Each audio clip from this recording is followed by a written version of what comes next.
So, again, I'm going to outline how country music and the DC swamp correlate and tie in the money and the control. So you got to listen for principles. I'll notice, I see things all the time, and my team sees it. You know, if I posted a post that said, I planted some pumpkins this week, and a couple of them were red. People in the comment boxes be like, I don't like pumpkins, and pumpkins are this. And well, what about tomatoes? You don't even comment on the red pumpkin, right? You don't listen. People don't listen. You hear what you want to hear, and or you keep what you think is your opinion that you've had all these years.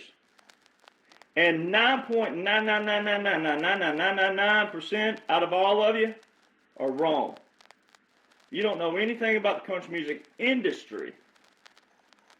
And then there's people out there that you've heard things through the years, and it couldn't be any more wrong.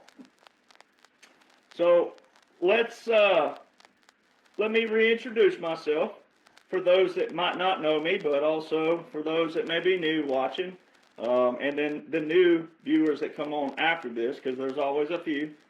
You know, I'm the first country music artist and a songwriter in country music history with Billboard hits on the country airplay, which is the biggest genre in all of country music. It's the biggest chart in the whole genre. It's the only one the major record labels care about. They don't give a dang about your downloads. That has nothing to do with anything. I went up that chart independently with peanuts compared to millions. Got Billboard hits, learned every intricate detail of how it all works, and it is not about talent whatsoever. It's not about talent. It's not about music. It's not about the song. It's not about you. It's not about your feelings. It's not about your emotions. It's about money for them and control. And so many of you country music fans, you cannot seem to understand right now is a operation. You're not going to be without music the rest of your life. But right now you need to sacrifice just a little bit and boycott and learn who the companies are, learn who the people are that's been in control, the ones still in control, as this was not a priority as trafficking was. They're just now getting the entertainment. That's why all this stuff's hitting the fan right now. But who's been talking about it the whole time? So you could know, but you don't want to. Most of you want your own truth. And again, wrong. So my grandfather and Hank Williams Sr. were roommates in Mobile, Alabama, 1943. Long before Hank Williams was ever known to anyone. My grandpa played guitar. My grandpa already played on tour. He was a guitar player. Back during that time period.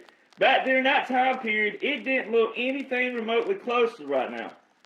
And it didn't look anything remotely close to right now until like the 90s. That's why so many people don't even know the history of country music. So my grandfather played guitar, and he played with a bunch of other different artists out there. Then he had a Southern Gospel group in the 50s and completely left country music with Southern Gospel, which was a huge genre back in that era.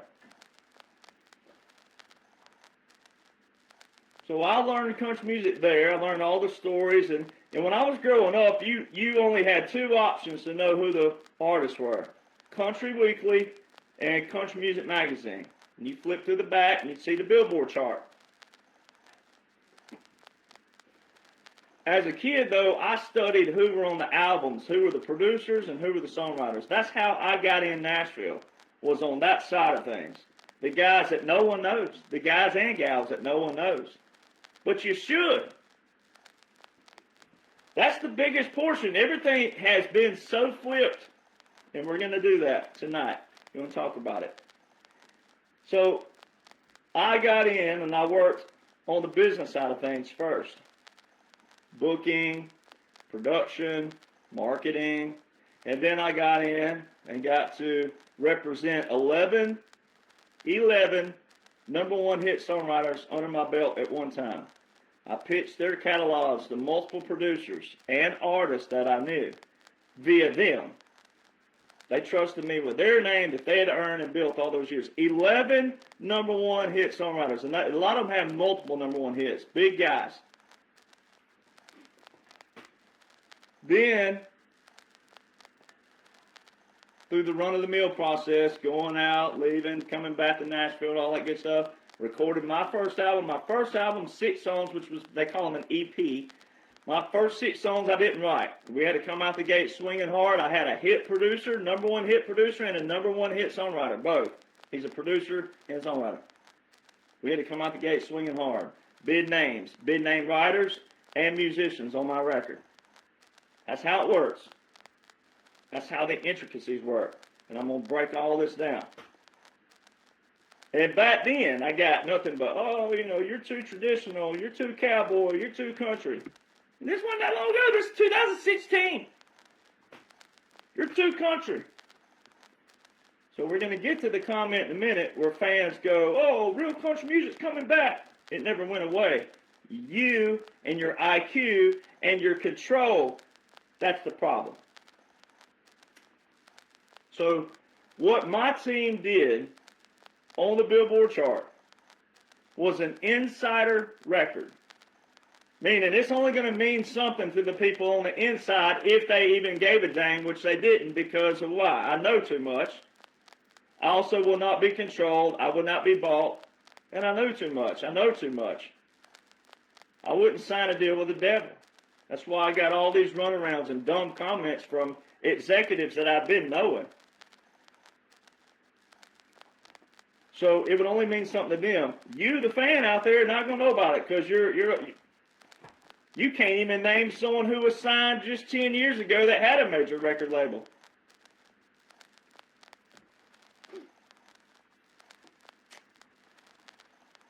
So it's a big deal that I did this independently, set this record on the inside, and I'm the first ever to write a book. It's a number one bestseller, The Royal Flush of Country Music.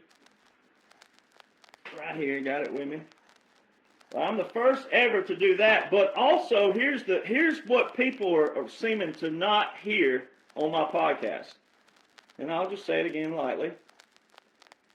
Not one out of all of the male and female artists and songwriters who's ever moved to Nashville, not one single male or female in all of these years did they ever get in, go up the Billboard chart, work with major artists, producers, songwriters, executives, labels, have Billboard hits, and then blow up on social media after not receiving a record deal or a publishing deal. I'm the only one this has ever happened to, where I go in there and work, get the Billboard hits, get all the things you're supposed to do in country music, but never got a record deal.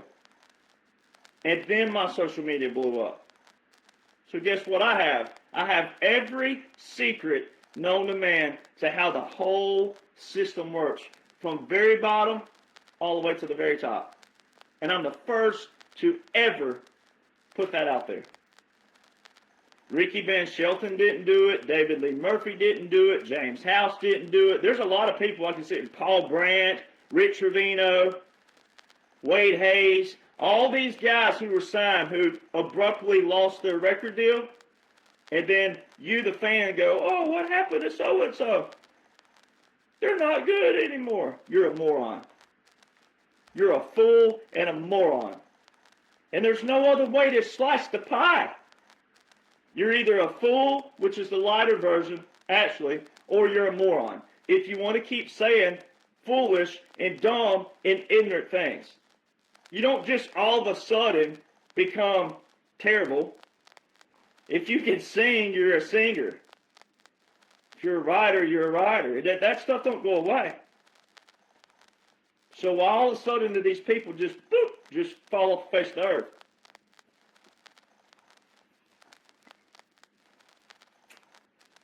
Now, I have people out there say, I can't prove, where are you on Billboard? I went to Google and I've tried to Google it. I have explained this over and over and over. There's another person who don't listen. If you're that person, you don't listen. You don't freaking listen. Billboard is part of the secret. All right, it's a chart and it's separate. They're based out of New York, nothing to do with Nashville solely, but that's the chart they use. It's a system, whole different system. All right, they didn't publish that. They don't even publish it now. You got to subscribe to see the chart. But they only published top 20 for a long time, so you wouldn't see anyone at number 21, number 22, number 23, 25. That's pretty bad and sad for anybody who got into top 30, which is hard. There's a double portion of the chart. It's got 60 slots on it. But getting in the top 30 is a big deal, a bigger deal. So you're not going to Google that. If you're a country music fan and you don't know who Sammy Kershaw is, you're not a country music fan. Plain and simple. So if you go to Facebook and you type in Sammy Kershaw, find Sammy Kershaw's Blue Check page, and click on photos and scroll down to 2020, you'll see where he posted the Billboard chart. And at that time, he was the oldest artist in country music history to chart on the Billboard. And did he get any kind of publicity for that? No. So that shows you fans, you don't care. You don't care. You don't care about the person. At the end of the day, it's just quick, quick, quick. Quantity, quantity, quantity. And you think I give a dang? I don't.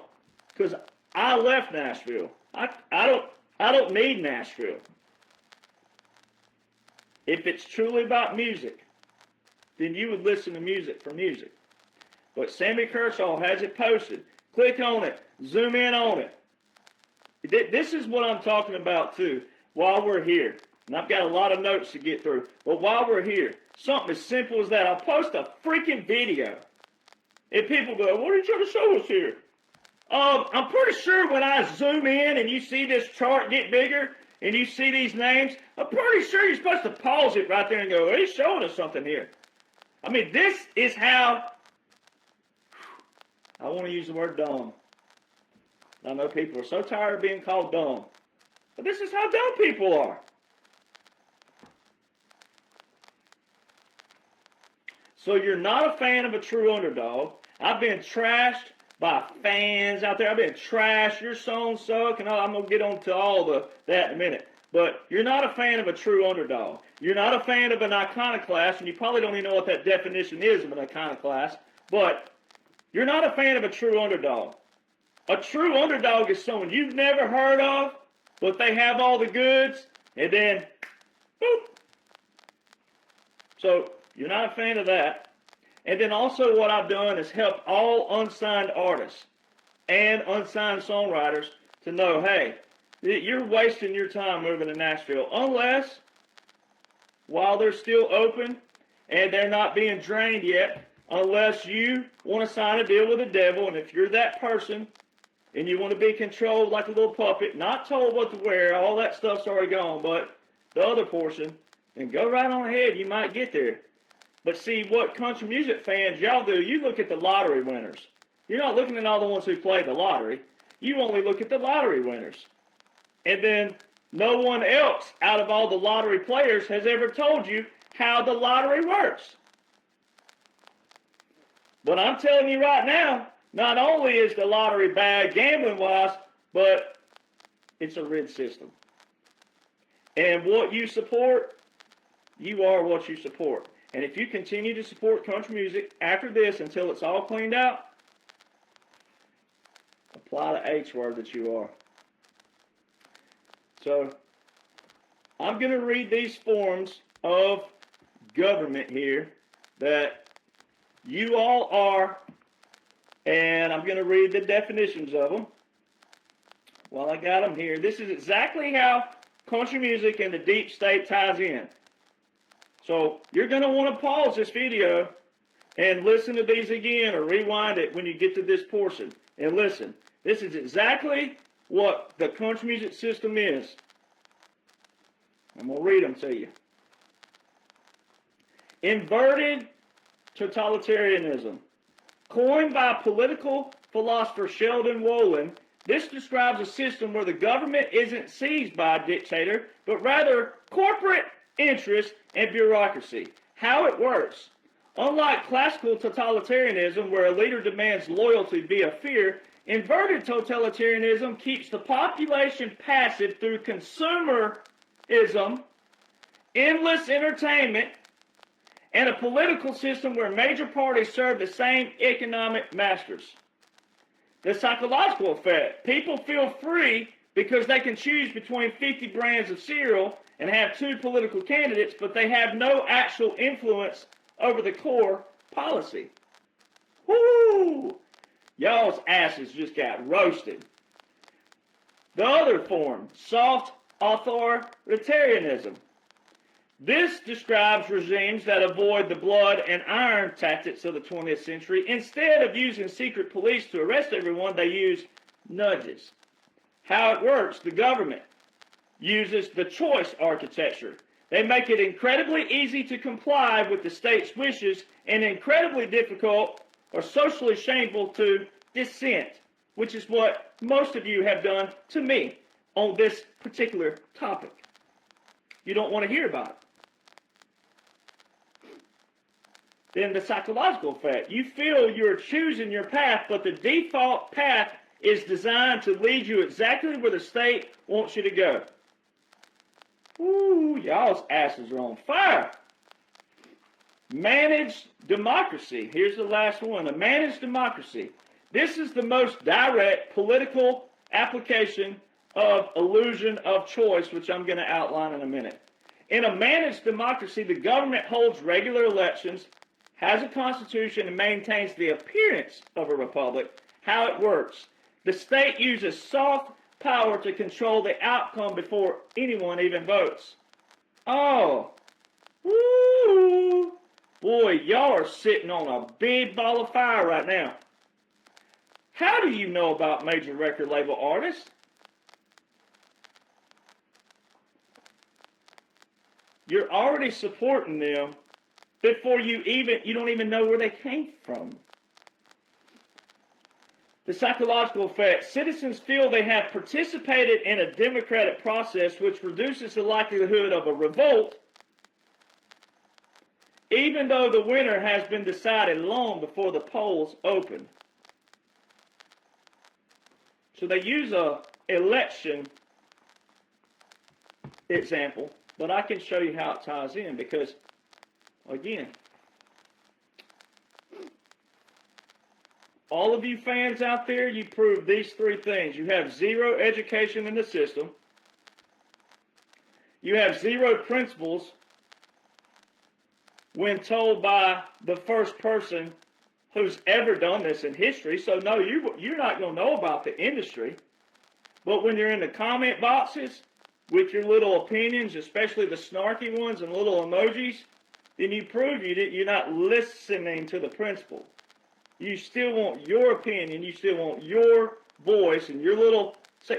Your opinion ain't worth anything if it don't have a solution with it. And how can you have a solution if you don't even know how the system works? And then 3, hypocrisy and control. That's what you all prove as fans. Hypocrisy and control. Now we're going to get to even the more fun parts.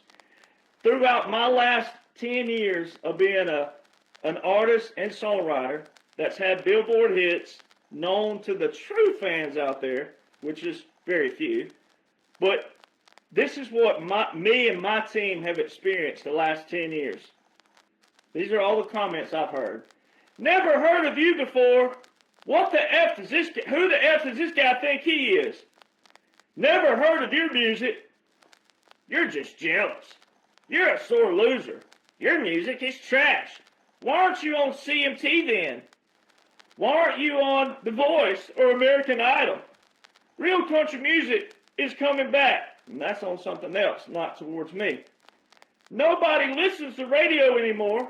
Well, my cousin lived in Nashville and he said this.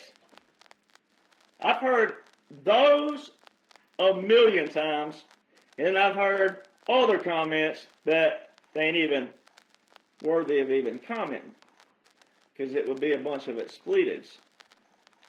My biggest question, why y'all so mad?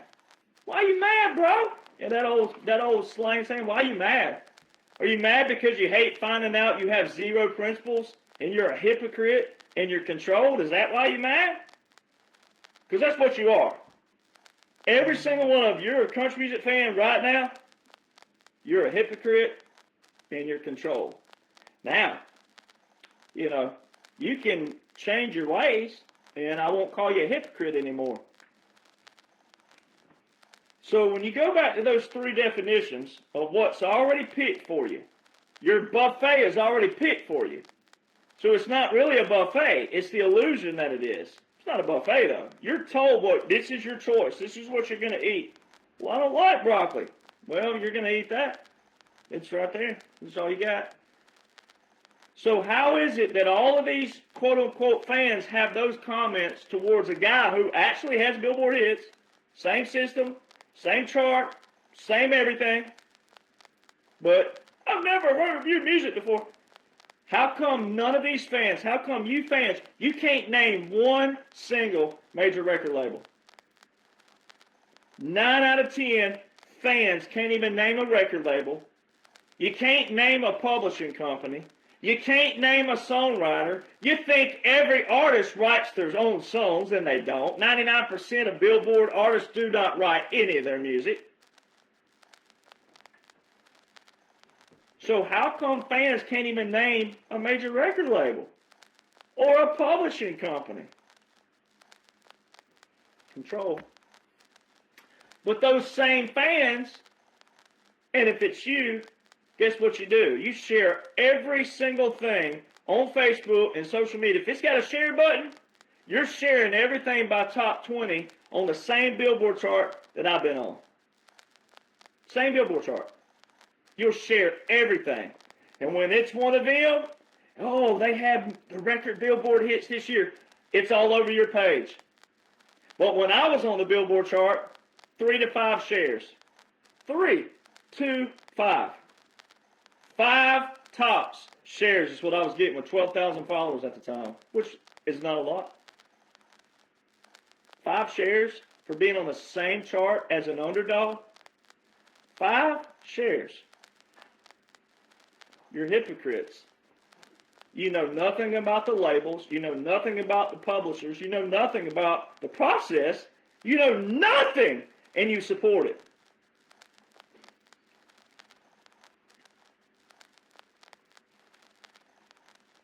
So how do you know to keep sharing Billboard top 20 artists? How do you know that? Why would you support something you don't even know about? See, Billboard, and we're going to get to this in a minute, but Billboard radio is the system. So the other big comment that I left off that I used to hear all the time. We don't care about the chart, Derek Johnson. We just love great music. Now listen to that. That's an oxymoron. It's a double standard. It's everything. Hypocrite, control, it's everything. All in that one comment. We don't care about the chart. We care about great music. We love great music. Of a buffet of artists by major record labels you cannot name, publishers you cannot name, songwriters you don't even know exist, you're told what artists you're going to listen to. Now go back and read those definitions again. Go back and listen to them again. You're told, here's the artist you're going to support. You're not given any other options. So it's great music because it's supposed to be great music. But you got to separate the terminology here. We're not talking about the artist individually. We're not talking about the music. We're talking about The process. This is why people struggle, because you can't hear terminology. You'll hear me talk about Jelly Roll. Oh, you're talking about how dare you? And I'm like, listen to the principle of what I'm talking about. Remove who it is for a moment and listen to the principle, or whoever I'm going to name. And I'm going to get on some tonight, but listen to the principle behind it. It's great music because it's supposed to be great. You wouldn't listen to it if it didn't sound good. If the music wasn't good. You already don't do that to some of your friends out there who have decent music. You don't even listen to them. Oh no, your playlist is nothing but top 20. So you don't even listen to decent music. You don't even know that there are artists out there who have had success like me, even on the biggest chart out there. But there's some who haven't been on Billboard, that's been on Texas radio, Texas country, Texas regional. All right, it's been on some others out there. The Music Road Breakout chart, which is a waste of money for young artists, but because it's there, there's a lot of music you're missing out on because of your ignorance, because of your ego, and because of your freaking piss poor attitudes over something. You're mad over something you know nothing about. And it's music. So if music is universal, and if it's all about the song, why are you mad?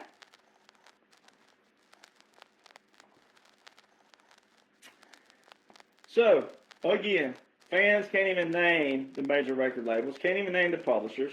You share all the top 20, but when I share something, so the real country, they've been saying things like this. They say that, I've heard fans recently with the Zach Top stuff, said that real country's coming back. It's making a comeback. Real country's coming back. It never went anywhere. The industry did. See, and if you would seek to study the industry, you know that, no, they're playing with you. That's the game they play. They divert and they go real pop. They did this in the 70s. Would you believe they called Conway Twitty? They called him, they said Conway Twitty was not country. Eddie Raven. See, I'm naming names that you fans, you think you are country music fans. You ain't country music fan whatsoever. Eddie Raven. And then the Urban Cowboy thing. They told George Strait to take his hat off in the 80s. Oh, you're too cowboy. See the games they play? Same billboard. The billboard's been there since the 1940s. Same billboard. It's a game they play with you. Now, it wasn't as bad back then. Wasn't as bad. It was still more wholesome, more about country life, country living, family, God, faith, the farm, etc. But, no. They've been playing this game a long time. They'll divert, make it go real pop, and then you'll get tired of that. Then they'll throw a good song out there, and you're going, oh, oh. And I'm over here going, if you just knew what great lyrics were, poetry, lyrics, and music, if you go back to what the greatest generation was, the 90s of country music, if you go back to the steel guitar, the fiddle, and then listen to the music, you'd realize, no, there's a few of us out there that's got the same country music. So because I'm not on a major record label, because your friend didn't tell you to listen to me, or however it was that you got the buffet given to you,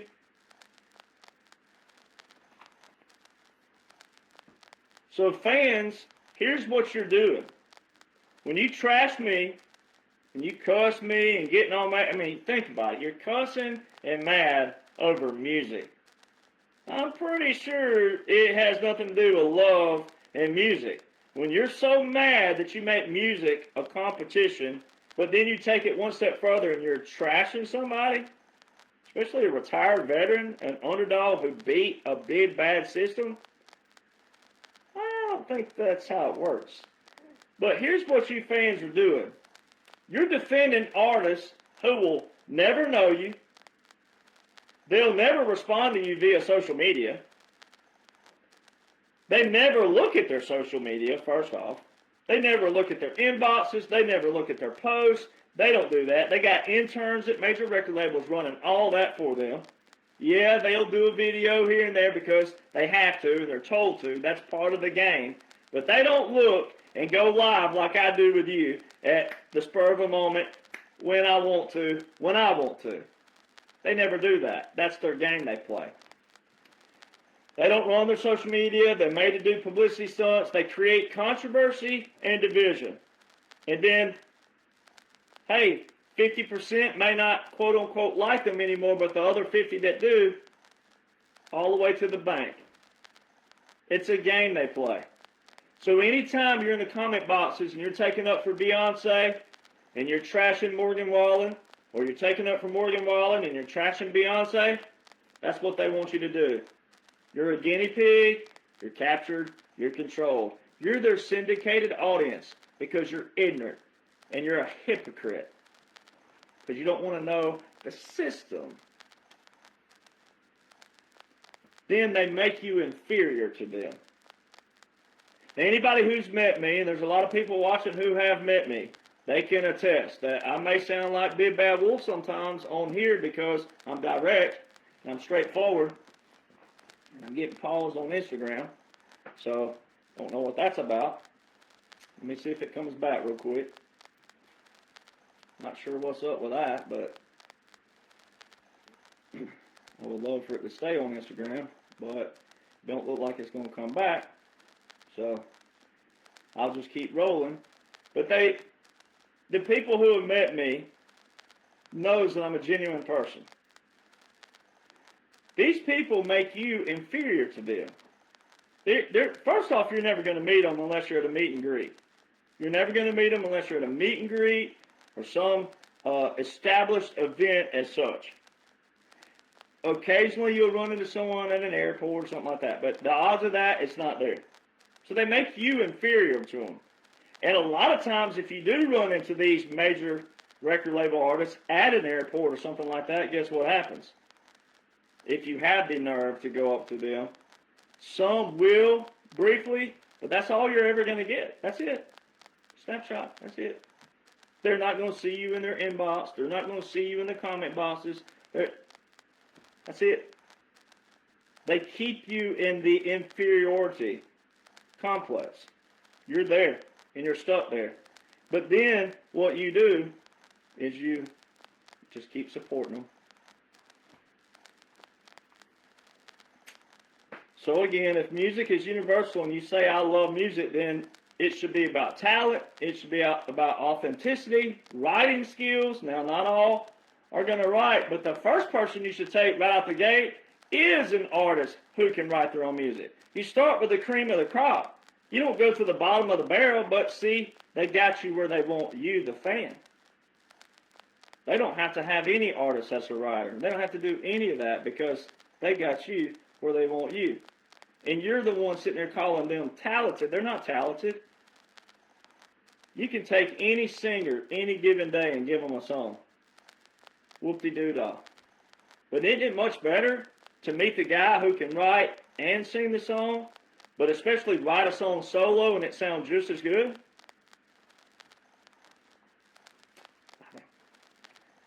Production, skills, musicians, lyrics, poetry. So all the comments out there would be kind of like this. When people don't, like when you say, like, oh, I've never heard of you before and I've never heard of your music. Well, first off, isn't that the whole freaking point? Isn't that the whole point? That you've never heard of something, you hear about it? I'm pretty sure that's how that works. I don't know. Maybe I was born last week on a pig farm in Iowa. I don't know. Maybe that's the case. But it wasn't at night. So, never heard of you.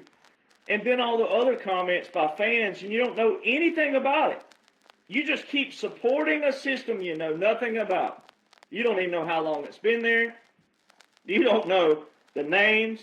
You don't know the people who run them. You don't know anything about it. So, the comments would be equivalent to this. And football is a sport that a lot of people love, so I'm going to put it in the same linear space. All right? Parallel. This would be like you going up to Joe Montana. No, that's the wrong one. Let's go to Dan Marino. Going up to Dan Marino, who played, I think it was 14 years with the Miami Dolphins. This would be like you going up to Dan Marino and saying, hey, man, you suck. You don't know anything about football. Just because, in your mind, he didn't win a Super Bowl.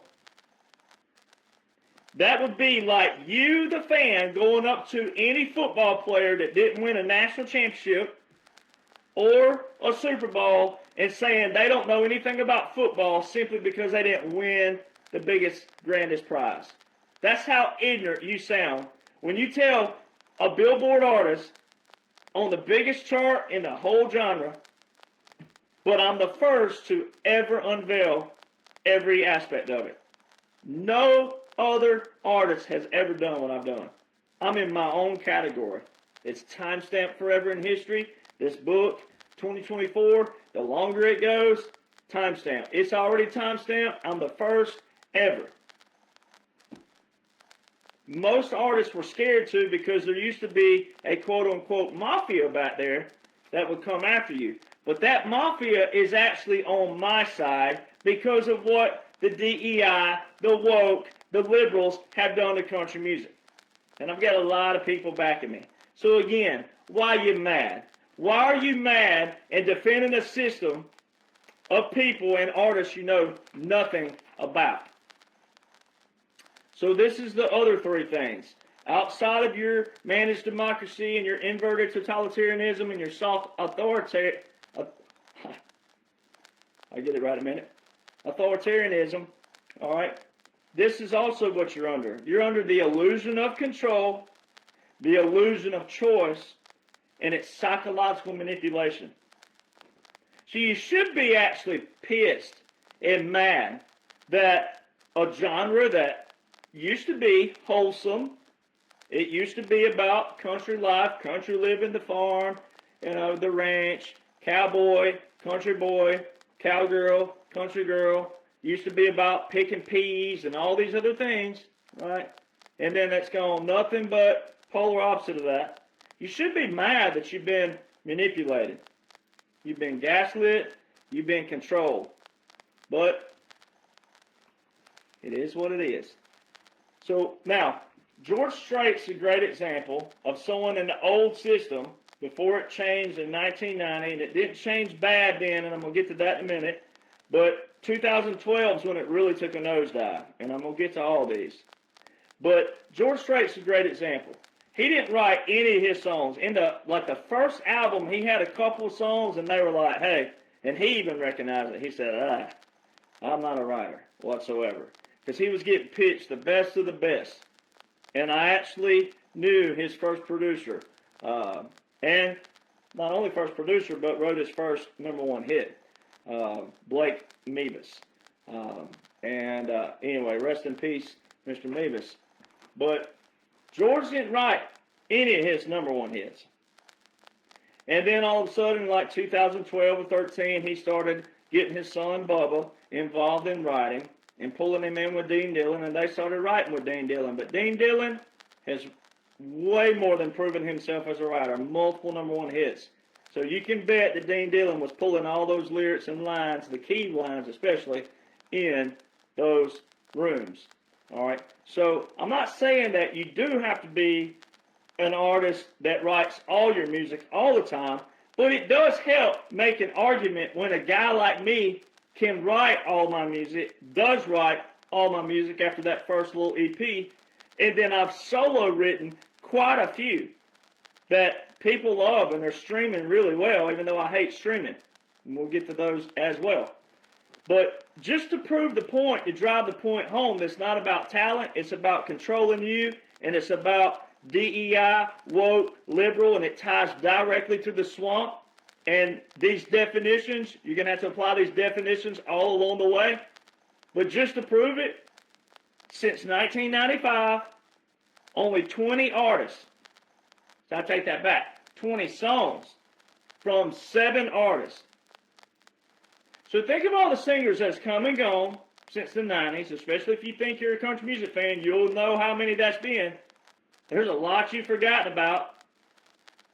I named some of them: Wade Hayes, Paul Brandt, Rich Rubino, David Lee Murphy, man, I got to think of some more. The Forrester Sisters, Highway 101, there's a bunch of them. Only 7 artists, 7, have written #1 hits. It's not about talent. I'm going to list those. Alan Jackson had 8 solo songs. Taylor Swift 5. Toby Keith 2. Riley Green is most recent with 2, and they're terrible.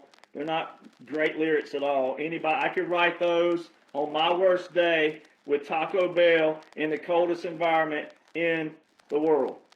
Terrible. Ronnie Dunn 1. Clint Black 1. Travis Tritt 1. It's not about talent. It's about control. 1990, 2012. 1990, the Billboard went to radio. It went to where record labels and promotion teams would go to the radio stations, which they had a conglomerate on, still do, conglomerate and monopoly, meaning the radio stations are only picking up the phone to these major record labels. Then, in 2012, it changed. So from 1990, it was about how many stations you could get on. So how many, like if I was on at that time period versus George Strait, if George Strait had 100 stations and I had 98, well, he'd have a #1 hit, I'd have a #2 hit. That's how that worked. Then, in 2012, it changed again. It became how many stations you could get on plus how many spins per week you were getting versus that song. So, you know, if George Strait's on 100 stations and he's getting 2,500 spins a week, and I'm I got 98 stations and I'm getting 2,000 spins a week, that would be a #1 and a #2. Now, it doesn't matter. It's not, you don't worry about the number. It could be any kind of number, but it's just who had the most out of that. That's why a lot of you fans out there in years past, when you were listening to radio a lot more, you were saying, oh my God, I've heard this song 10 times today. How many times can they play it again? Till it's in your head. See, that repetition? It worked. They got you. So this is why you've heard me talk about the song Murder on Music Row. This is very key. It's a song, but it's a very key song, sang by 2 big people. And it was very key. It wasn't about just, for the steel guitars no longer cry and the fiddles barely play, but drums and rock and roll guitars are mixed up in your face. It wasn't just about the fiddle and the steel guitar being cut out of country music. No. No, it went on even further. And I'm going to break those lyrics down later. But that song, Murder on Music Row, was sang by Alan Jackson and George Strait. And they sang it at even the award shows. And it was a big deal. And Alan Jackson backed his up. Now, George Strait's always been reclusive. He's never lived in Nashville. He's always lived out west of San Antonio. He's never lived in Nashville. All right?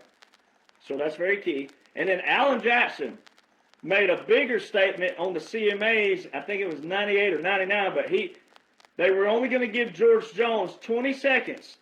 Legendary George Jones, only 20 seconds on his new song. Just to show up, be there, do 20 seconds, and then you're done. Mr. Legend, Mr. Country Music, the real King George, the first King George. Oh, yes, you're only worth 20 seconds. There was your woke DEI who had already come into Nashville, was already hijacking everything. That's why all the Shania Twain and the Garth Brooks and the Global, they went global with them. Then you had a song back then called Meanwhile Back at the Ranch, and it was this real boot stomping. People loved it, but they didn't realize what they were doing with the genre. They were cutting out all the tradition, all of your country music, all your real country music. They sang that song, but Alan Jackson on the CMAs, he walked out in the middle of his song. He had his band. He did the signal that we can do to coda, and he coded them, and they weren't expecting it. He coded them in the middle of a song that he was performing and walked off the stage. Walked straight to his bus, got on his bus, and since then, Alan Jackson didn't participate with anything else. A lot of you don't know that. And you should apply that. That is balls and that is spine. That's what they call integrity. And a lot of you don't have that. I'm sorry, but I'm not sorry. Now, I'm not talking about people who follow me a lot, but I'm talking about you that may be new out there, or you're just a country music fan and someone shared this with you. You have no balls and you have no spine. You have no integrity whatsoever. Because if you did, you would follow suit with the crooners and the real big dogs of country music who were telling you the whole time, hey, you're going to lose this. It's going down the drain. And you lost it. But a lot of you still captured and controlled. So follow the money. Follow the money that President Trump talked about. Follow the money. The very first thing he came out the gate with in 2017, follow the money. They're all tied in. All the major record labels. Sony's in Japan. All right. So all the major record labels, they're all tied in to all your big outfits. Then you have ABC, ESPN, and Disney all owned together. What do you hear when you see on ESPN? What do you see on there? You'll see who? Major label artists. They're all tied in. It's all tied in. Follow the money. Well, we're going to get to a key thing about where the quote where people say, I don't listen to radio anymore. It doesn't matter. Radio is where the sponsors are. Guess what the sponsors do? They pay for everything. It all ties in together. So everything all ties in. That's why you'll hear on the radio stuff like giveaways. Hey, call in to get your free tickets. No, they're not free. Sponsor paid for that. The advertisements, the advertising cost. That's why when you hear an artist out there, oh, so-and-so donated $400,000 to this. Oh, God bless him. He's so sweet, blah, blah. Ladies and gentlemen, streaming, music streams, because you don't listen to radio anymore, so I'm about to hashtag got your ass, all right? Because you don't listen to radio anymore, so check. Because you do stream things, streaming, the payout for a songwriter is decimal point 0.0033 cents per stream. Ain't nobody making money on the music side. Nobody. But I know for a fact they got to be, because it's the only way they can stay in it. The signed writers, the published writers, have got to be getting kickbacks from the labels because the labels are losing their rear ends with all of the streaming until they cut a deal with them. Old Billy Bad Boy, Mr. Spotify over there in Sweden, tried to play Billy Bad Boy for a while, but he took the money too and signed deals with them. So let's get to program directors. I've done this before, but this is a very big deal. All right? Very big. Program directors are the guys and the gals at radio. And on Monday and Tuesday, when they're getting phone calls, guess who they only take phone calls from again? Major record labels. How come no other major record labels can get involved? Have a team. Go in there and say, hey, I got 5 artists, and they're great, and they do this. How come it's the same major record labels? You don't know that because you don't know the system. See, and if you knew that, then you would see your managed democracy. It shows you everything. They control everything. Same major record labels all these years. There's been a few pop up, but they were already former executives from another record label, major. So to you, it might look like a new label, but when me knows that that person that's running that label and all their team members were former something on the inside, that's an illusion. That's an illusion of control, an illusion of choice. That is a managed psychological manipulation. So these major record labels have promotion teams. They have regions. They'll have a north region, south region, this region, that region. And they have people who sit. When they call, hey, so-and-so's got a new song. Oh, the program directors, no questions. Right up to it. All right. So that's why it's a big deal to know that country airplay, the chart I was on, the radio chart, is even bigger than the download chart. If you go to Google, which people can't do and don't do, for some reason, you struggle with going to Google and looking this up, but go to Google and pull up someone like Luke Combs or Morgan Wallen or one of them and click on discography. Click on that. Then click on, not albums, but click on singles.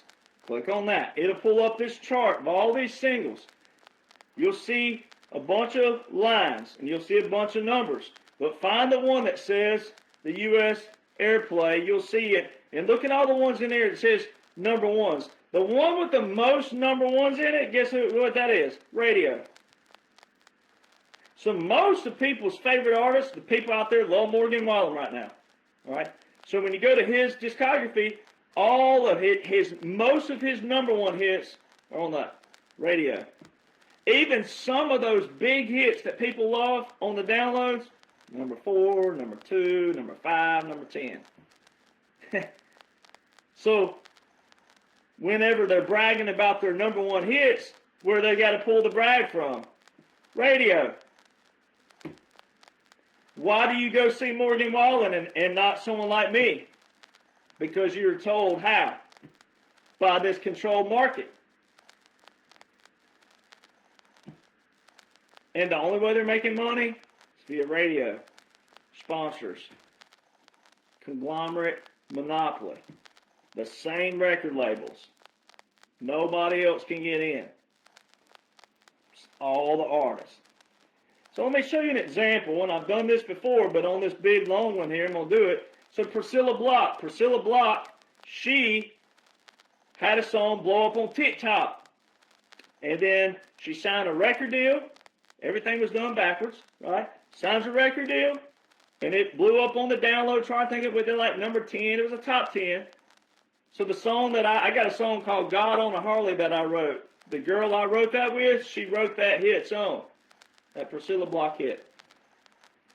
See how this all ties in? That's why you look stupid when you say something like, oh, I've never heard of you, and blah, blah, blah. You don't know what you're talking about. I can't not know what I'm talking about. I'm tied into all of this. So the writer on that top 10, I wrote a song with. That is out. You can hear it. And there's others. So, Priscilla. Guess what the articles read all over country music magazines? The main one, Music Row magazine. That's the main insider one. The one that all the industry people have on their desk. Guess what it asks? Should Universal take this to radio? Well, ladies and gentlemen, for all of you out there that think you're not controlled, think you're not a hypocrite, if you don't listen to radio anymore, if the downloads chart was more popular and you downloaded it, why in the heck would they take it to radio? I wonder. Because you had never heard of Priscilla Block in the mainstream world, the bigger mainstream audience. So what do? They take it to radio, where then what? We see how she plays her game. We see how many you know what she puts in her mouth, as Kid Rock says, about artists who play the game. The more you play the game, the longer you play the game. See how that works? See, so she goes around the program directors and she, oh, yeah, oh, I'm your friend, oh, yeah. And they keep putting her on here. And then they put her on what? Stages, concerts, arenas. See how the fans do from that angle.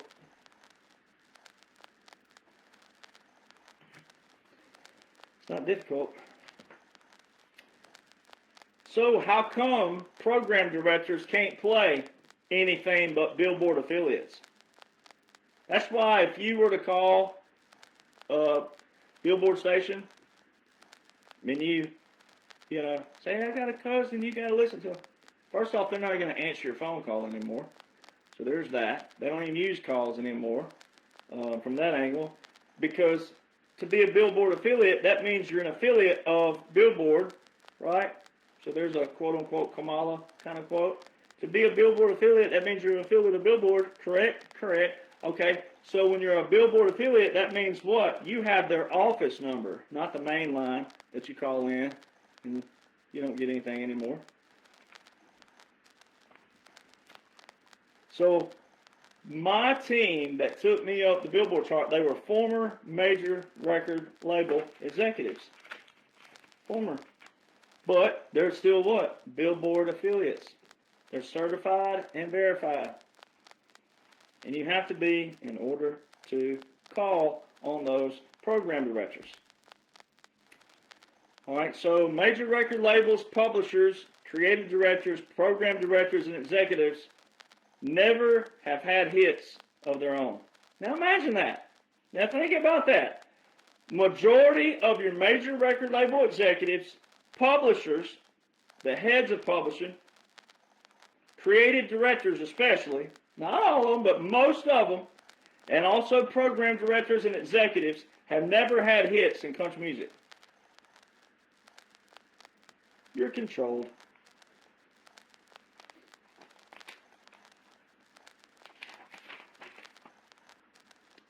All right, now Kid Rock. Now we're going to get on Kid and the other subject right now, but Kid Rock, you've heard me talk about this. Well, you've heard me, but you didn't listen. But Kid Rock versus Bruce Springsteen, they got in this little squabble. All right, and Kid, yeah, choice words, right? He specifically said, yes, I've tickled a few in my lifetime. This is Kid Rock's quote. I've tickled a few. I guess there's some people out there probably won't even pick that up. I've tickled a few balls in my life, all right? But I've never put a penis in my mouth. Woo! That's Kid Rock for you, right? He said, I've tickled a few, I've played the game, but I never put one in my mouth.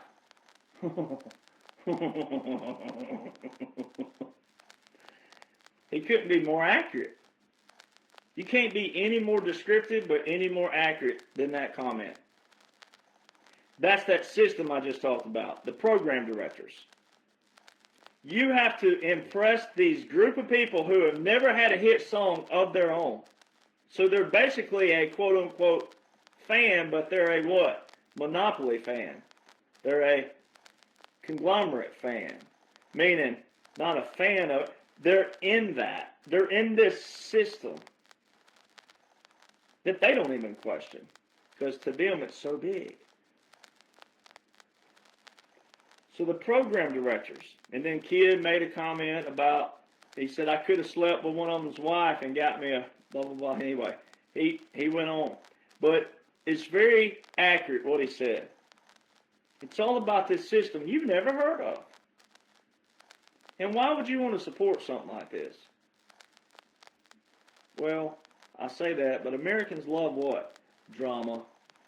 You don't love truth. You don't love underdogs. You don't love authenticity. You don't love genuineness. You don't love integrity. You love drama. You love the publicity. You love the arguing. You love the division. You love the chaos. Let's just be honest. You do. Major labels versus streaming platforms. All right, so major labels all these years. 8-track, cassette tape, CDs. All right. You'd have a CD, you'd have 10, 15 songs on it, they'd sell it for 10 or 15 bucks. Right? And you're making all that money. Then came along the Napster and LimeWire, which started pirating songs, but then the songwriters did what? Hey, what are you doing? See, and that's where you, the fans out there, way back then, you were ripping off people like me who are writers. And I heard it over and over years saying, I don't care about that. Who gives a crap? See, you didn't even appreciate, whoever you are, didn't appreciate the process. You didn't appreciate the creation. You didn't appreciate the person who probably went through a real divorce, not the artist, or a real heartache, not the artist, who wrote that song based off of that true real life emotion. for the artist to try to mimic that and replicate that in an artist way. You don't care about that? I heard that comment many, many times. And the labels let it do this. They just let it, they never clamp down like they should have. That's why a lot of you executives that I know, yeah, you deserve everything you're getting right now. A lot of you hit writers out there, you deserve it too, because your paychecks have gone down because you wouldn't step up. You had no balls, you had no spine, you have no integrity. So you deserve what you're getting right now. You deserve every bit of it. I've been in meetings with Dave Gibson, Bill Anderson, and all kinds of people years ago where we talked about this very thing, that the labels and the writers, everybody has to pull together and step up or they're going to lose the system. And what's going on right now?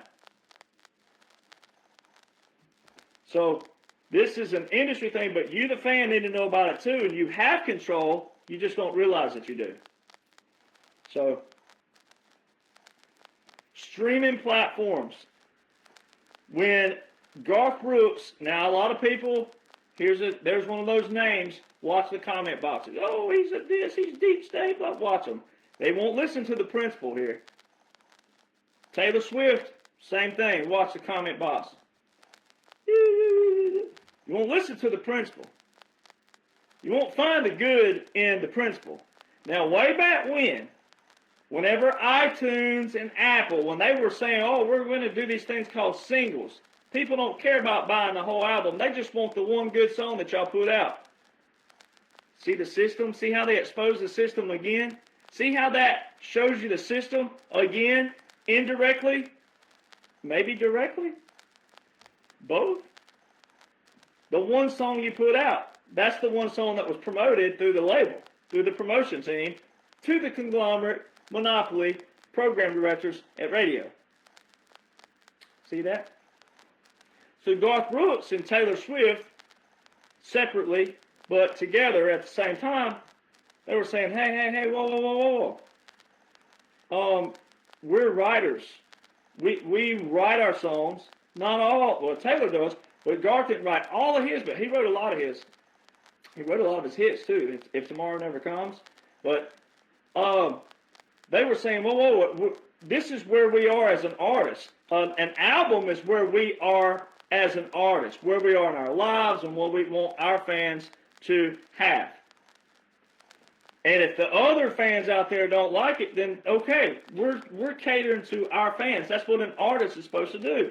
You're supposed to love me for me, not for a song, one and done. They stood up. Taylor had to give in, but Garth didn't. Garth is on Amazon to this day. That's the only place you can get his music. It's Amazon. And then he had a box set for a while before Amazon was even a thing. But he had a box set that you could buy at Walmart. And that's the only place you could get it. So, see, a lot of you don't really know. You think you know about something about somebody, what you've heard out there on your little .nets and your .orgs that don't go to anything but a bunch of people putting in their valueless opinions about somebody. And you don't really realize that these people may be actually a part of this big takedown, and you're over there judging them because you don't even know a system. You don't even know the system. You had no idea that Garth Brooks and Taylor Swift were very big vocal components of the artists, the songs, the songwriters. Ye hypocrites. Now you wonder why Jesus went into the temple and flipped over the tables. People like you. Interns. You see all these artists out there. Oh, they got hundreds of millions of streams. Derek Johnson, why aren't your songs have that many? Interns. They have interns sitting there on computers daily. They have bots in Russia that run these numbers up. Because they know you're going to see this big number and go, oh, I got to listen to this song. There's conversion ratios out there. There's conversion ratios, and it don't add up. A lot of these country artists, how are you listening to all these at one time? How do they all have hundreds of millions of streams? You're not listening that much. Especially a lot of you out there in the quote unquote, what you think is a real economy. It's not. It's all an operation. But those of you out there working 2 and 3 jobs, you ain't got time to listen to music. Sorry. Not sorry. So, me.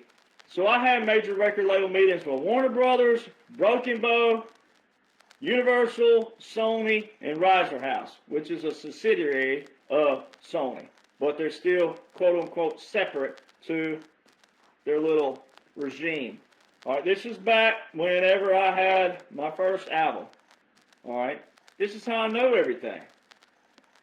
Literally. So I had all these record label meetings, and so the biggest two, obviously, Broken Bow said I was, Broken Bow now, Jason Aldean. Broken Bow's whole thing, I'm too traditional. Too family oriented, too traditional.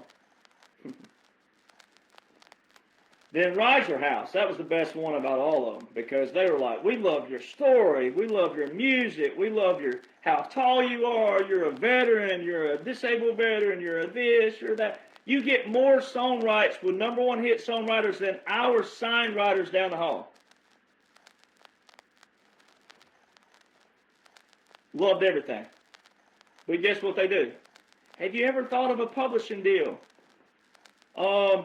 Excuse me, madam, but I'm currently sitting on the Billboard chart that's on your desk right now. I'm on your chart, the biggest chart, and you're trying to push me towards writing? You want me to write for you? So you want to take 50% of my publishing straight out the gate and not even be pushed as an artist? See, if I'd have taken that, I might have hits right now, big hits with major record label artists, especially theirs, as a writer, but guess what would have been canned? My artistry. See what I didn't do? I didn't take a deal. I didn't cut a deal. And that was just one. But there's one right there where I could have just cowered down and be like, oh yeah, oh, I'll take anything you give me. No, I know my value. I know my worth. I know who I am. I know what I bring to the table. I was sitting on the Billboard chart as she was saying that.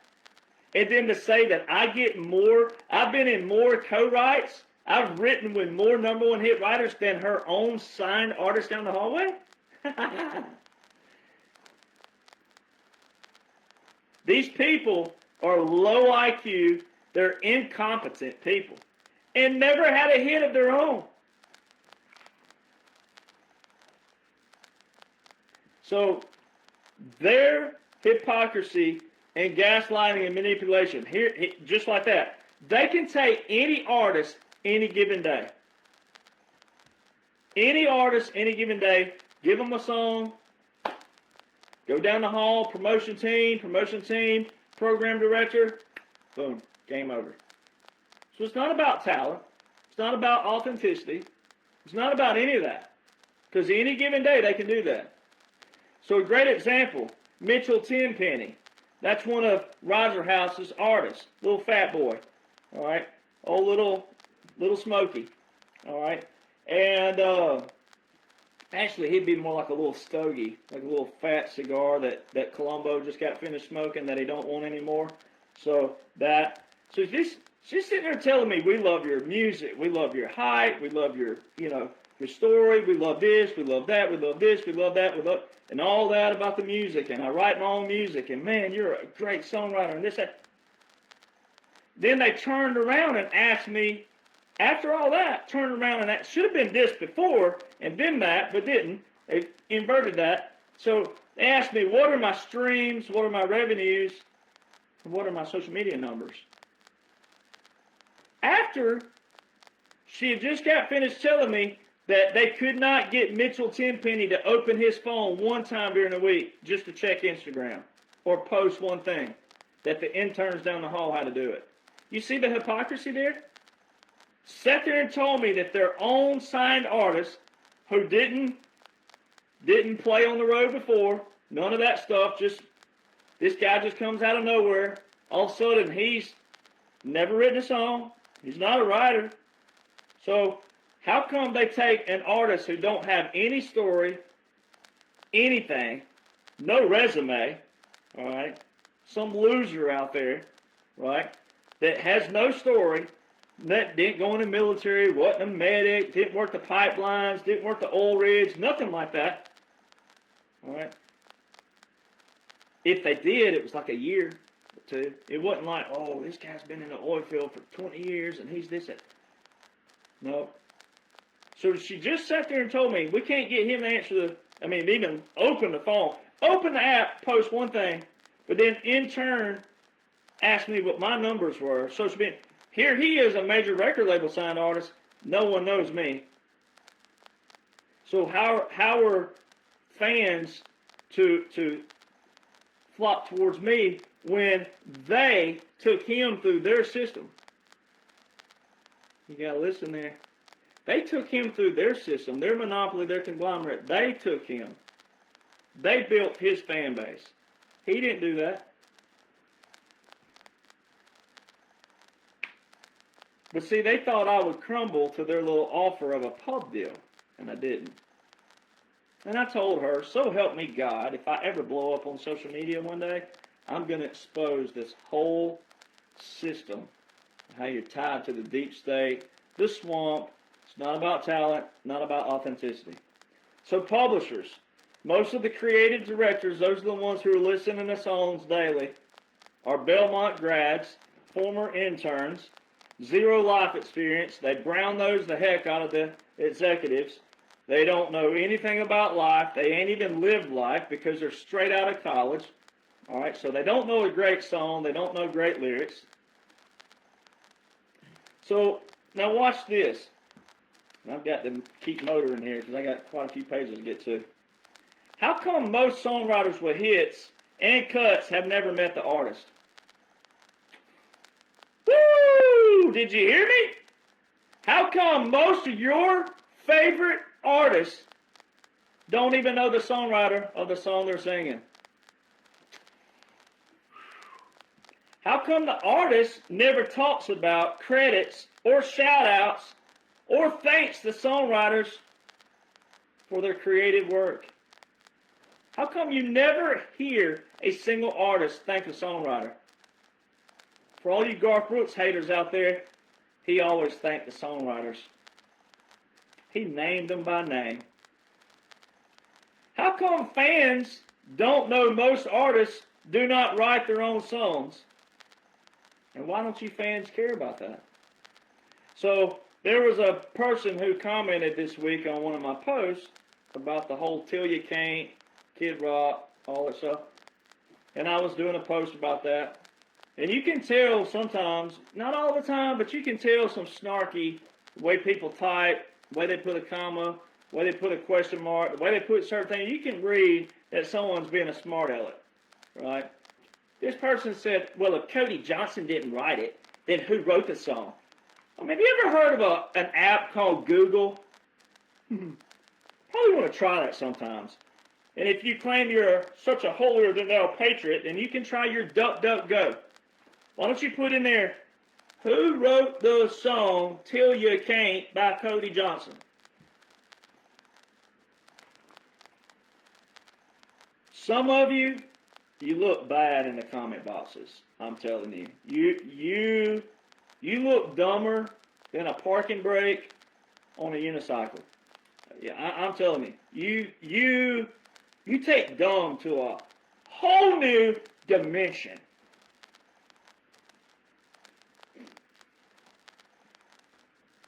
So the song process.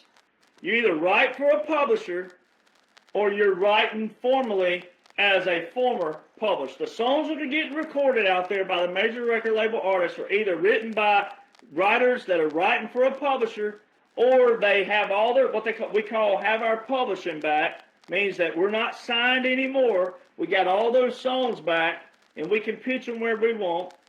And you probably have relationships with some good producers out there, and you pitch to that producer when you see them on what they call a pitch sheet. There's a sheet that goes around, and it's an insider sheet. And they don't put their emails on there because they don't want the public to leak out.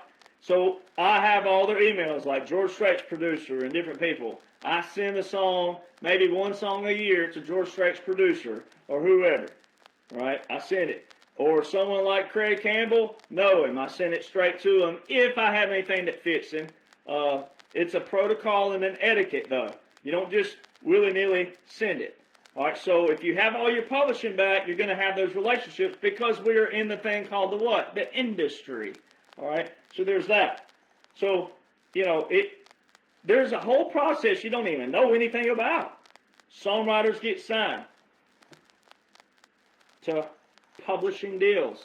And then when they get dropped and or they want out of their deal, then you get publishing back. Some don't get their publishing back, depends on what they sign. I know a writer who didn't get any of their songs back, which is a bad deal. But that's how it works sometimes. That's why you got to know what you're doing. That's why you got to know. So I call it the farm. Now, this isn't an industry term, but I've coined it the farm. The farm. So now the songwriters who are atrocious, it's not even really writing. You fans out there, God love you. Because you make it hard for me not to. All right, and I know I'm supposed to love you in Christ, but outside of that, I don't love you. God love you, but I don't. If you can't hear that this stuff is the same doo-doo on a loop, it's the same loop. It's like putting it all in a blender and just, oh, honeysuckle lips and watermelon wine and baby, baby, baby and na-na-na-na-na, na-na-na-na. It's the same crap. And it's the same bop. It's like the country bop. It's like the Hanson version of just the same loops over and over and over and over again. And you can't hear it? How? What the farm is what I call it. The publishers now and the published writers. And it's terrible. There's no quality lyrics. There's no quality poetry in the lyrics. There's no double, triple meaning songs anymore. Because my songs, I'm bragging on myself, but hey, if I'd have been a writer in the 90s, it'd have been game over. Harlan Howard would have had to scoot over. Dean Dillon would have had to make room. Because I write double, triple lyrics with emotion and passion and paint a picture that you can actually follow in a song as you hear it. Dave Gibson, other big writers taught me that. He said, man, people can write these crappy songs all day long, these little hokey pokey. Man, write a great song. They last longer. But unfortunately, the fans haven't lasted because you've been blasted by all these different forms of government that the deep state put on you. So now they got 3 to 14. Now I mean, this is blowing my mind. They're anywhere from 3 on a minimum now. There's occasionally 2, but it's mainly 3 to 14 songwriters per song. It takes 14 songwriters to write a song now. That is not artistry, ladies and gentlemen. That is not creation. That is control. That is for sure. We got all these fans out there. They have no idea what's going on. They just hook, line, and sinker. They'll trash a retired veteran over here, underdog, who's the first to do this. But they'll come right over here to anything we put out by so-and-so and so-and-so. That's one thing. If you've never heard of me and you've never heard of the Royal Flush of Country Music, it's one thing. But once you've heard, you have no excuses whatsoever.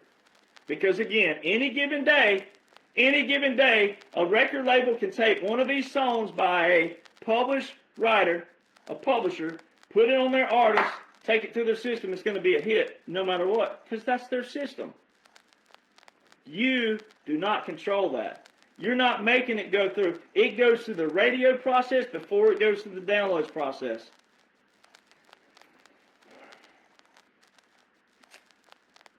And then songwriters, those published songwriters don't write with independent songwriters. They only write with their published team, and occasionally they'll get with another big hit writer with another publisher. The other dumb comment I saw this week that I'm going to comment on since I'm here on songs right now is selling songs. You don't sell songs. Writers don't sell songs. Artists don't sell songs. That is some rhetoric that was made up in like the 1970s or 60s, somewhere back there. That the only time that happened, it would have been called selling the publishing rights. Great example. what's his name? Just drew a blank. But one of the writers on Friends in Low Places, he sold his publishing on that. Meaning, hey, I need to make rent. Can you give me $1,200? I'll sell you my publishing on this. It was the publishing. And if he got it put in writing, then someone could go pitch that song, and then whatever percentage he gave him, if he gave him 100% or whatever, that's dumb, but if he gave him 50%, if that song was recorded, and as it did, let's just say it was 50%, and Friends in Low Places obviously went to #1. All right, and all the royalties that came off of that, guess where that 50% of it went? To that person that paid his rent. They didn't sell the song, though. If you say that, put a dunce cap on your head and get you a little red ball and put on your nose. And go around trying to rub your belly and hit your head at the same time. Because that's how dumb you look if you say that.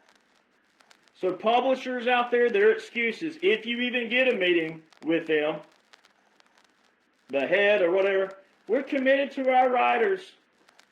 Then they'll say, we're committed to our writers, and then like a week later, you'll look in the Music Row magazine. This is for all the writers out there, especially. A week later, you'll look in Music Row magazine, and you'll be like, so-and-so signed so-and-so. You're like, they just told me they weren't signing writers. These people are hypocrites, man, I'm telling you. They are the worst of the worst. They are the sorriest and the worst. They'll look you in the eye. But, I mean, it is, whatever the biggest, boldest lie is out there, they'll look you right in the eyes. They'll walk right out at that moment, right behind you, right then. The other dumb comment I heard, Doug Johnson, I like you somewhat. You're still old school a little, but Doug Johnson, no relation. But the dumbest thing you've ever said to me, Doug Johnson, and I'm going to tag the ever-living crap out of you and send this to you. The dumbest thing you've ever said to me, you need to co-write more. Ladies and gentlemen, there's a hit writer, a hit producer, and a major record label executive telling me way back I need to co-write more. Why do I need to co-write more when I can write it solo better than the co-writes? There's their system. There's their dirty system. You got to play the game. You got to tickle the balls. You got to get in their system. They're brown-nosed, woke, DEI. Didn't want that. Don't want that. Why do I need that when I can write songs just as good without them? Then you have things out there, and this is a good thing, and you fans need to go, you need to go as often as you can. The Frank Brown Festival and the Key West Festival. All right, you get to go to the beach to both of them. So there you go. You can vacate. Go see the writers of the songs. All right, now some of them need to grow a spine, sure, but at least go see the ones who write the hits. Go listen to the creator of the song. Those are two festivals that I highly recommend. All right, now I'm going to give a shout out to a friend of mine who's written some rock and roll hits. And I've written with him my song Doing Country Right, and I have another song that will be coming out here soon that I wrote with him. That was on my last record. But Jack Williams, he and I were talking not long ago. We were in Marshall Shoals, Alabama, and we went out to dinner. And Jack and I were talking, and I have one of my team members there. But Jack's had songs recorded by Uriah Heep, Blackfoot, and Greg Allman, for all you rock and roll fans out there. He's also had songs recorded by the Oak Ridge Boys and a few others. But Jack Williams, great guy. Also, I might add, Ura, Marine Corps veteran. All right, but Jack is someone that I've known for about 19 years now. And he said this other day, and I was telling my team member, I said, see, he's saying exactly what I'm saying. All right, and Jack and I, we differ in some things, politics, but that's okay. That's what you're supposed to do, right? But there's a lot of things that we also tie in on, very key, right? Very keen on. Jack said specifically, Nashville used to elevate talent. If you were good, but your buddy was greater, the good guy elevated the buddy. But then the one that was actually the most talented remembered the elevation and went back and uplifted that person. Dave Gibson, look him up. The Gibson Miller Band, Dave Gibson. Doug Johnson produced them. But Gibson, Dave Gibson, I worked for him a long time. Have great respect for him. All right. In a lot of ways, he's a great. It's like he's a great singer. He's a great writer. All right. But Dave Gibson, he way back in the 90s told his publisher, hey, you need to sign so-and-so. They're like, wow, that'd be competition. He's like, no, it's not. He starts getting cuts and hits. He's on our team. They let him go. His publisher didn't sign him, and the guy went on to be big. All right. So there's that. All right, there's two major ways to have Billboard hits. One is a major record label. The other, 99.9999% of artists that are living in Nashville and outside of Nashville, but especially those living there, have no idea that you can go around the major record labels like I did, straight to the Billboard. But it's a slicey and dicey way to do it. All right, so one, major record labels. Airplay, country airplay. Monopoly, conglomerate, sponsors, tickets, merch. See all that money there? Big money. That's been to a concert, you spent $10, $15, $20 for a little bitty thing of drink. Right? And probably Bud Light. I'm going to call some of y'all out because you're drinking Rocky Mountain Oyster piss. All right? So the discography proves all the major record labels. Again, Priscilla Block, revert back to that. It's basically social welfare and redistribution, which is communism. Because, again, you don't know the major record labels. You don't know the people running them. You don't know the publishers, especially. You don't even know that the artists don't write most of their stuff. You have no idea. You're just, oh, Morgan Wallen, Luke Combs, and da-da-da-da-da. That's it. And then you get mad when someone like me, you hear Luke Combs, he's talking about Luke Combs. No, I'm not. I'm telling you a principle. I'm telling you how the system works, the process works. Then you decide, oh, holy crap, this is exactly managed democracy. This is exactly these. It is. You just didn't realize it. So, again, you look at how fans take up for a system with a blueprint and artists you don't even know. So if it were about music and the fan, if you knew your consumer power, you'd use it to demand quality, and you wouldn't be mad at a true underdog and the first guy to do what I've done. So the industry used to be about this, and it still is, but it used to be return on investment, because all a record label is basically a bank. So naturally, they put up money for an artist, and then you want a return on that. All right? So there's that. It's about the song. Can't have music without a song, right? All right, I guess you can. I guess you could have music, but none of you are going to listen quite a while because it ain't got no honeysuckle lips and all this other bull crap in it. All right, so you're not going to just listen to Floyd Kramer anymore, who used to do that in country music. Music, no lyrics. So song, royalties, and percentage. Then it's about the artist and the story and their bio. All right, so that's the whole what the industry is supposed to be all about. But all of a sudden, lyrics, looks, and social media have all of you up under those three forms. You don't love music because you love music. You just have gone on all these years. Your mom and daddy loved it, and it got passed down to you, but you didn't realize the system changed back here. You didn't realize what they're doing back here. So the illusion of choice, again, the illusion of control, psychological manipulation, the inverted totalitarianism, self-authoritarianism, and then also your managed democracy. I'm going to reiterate those again. All right?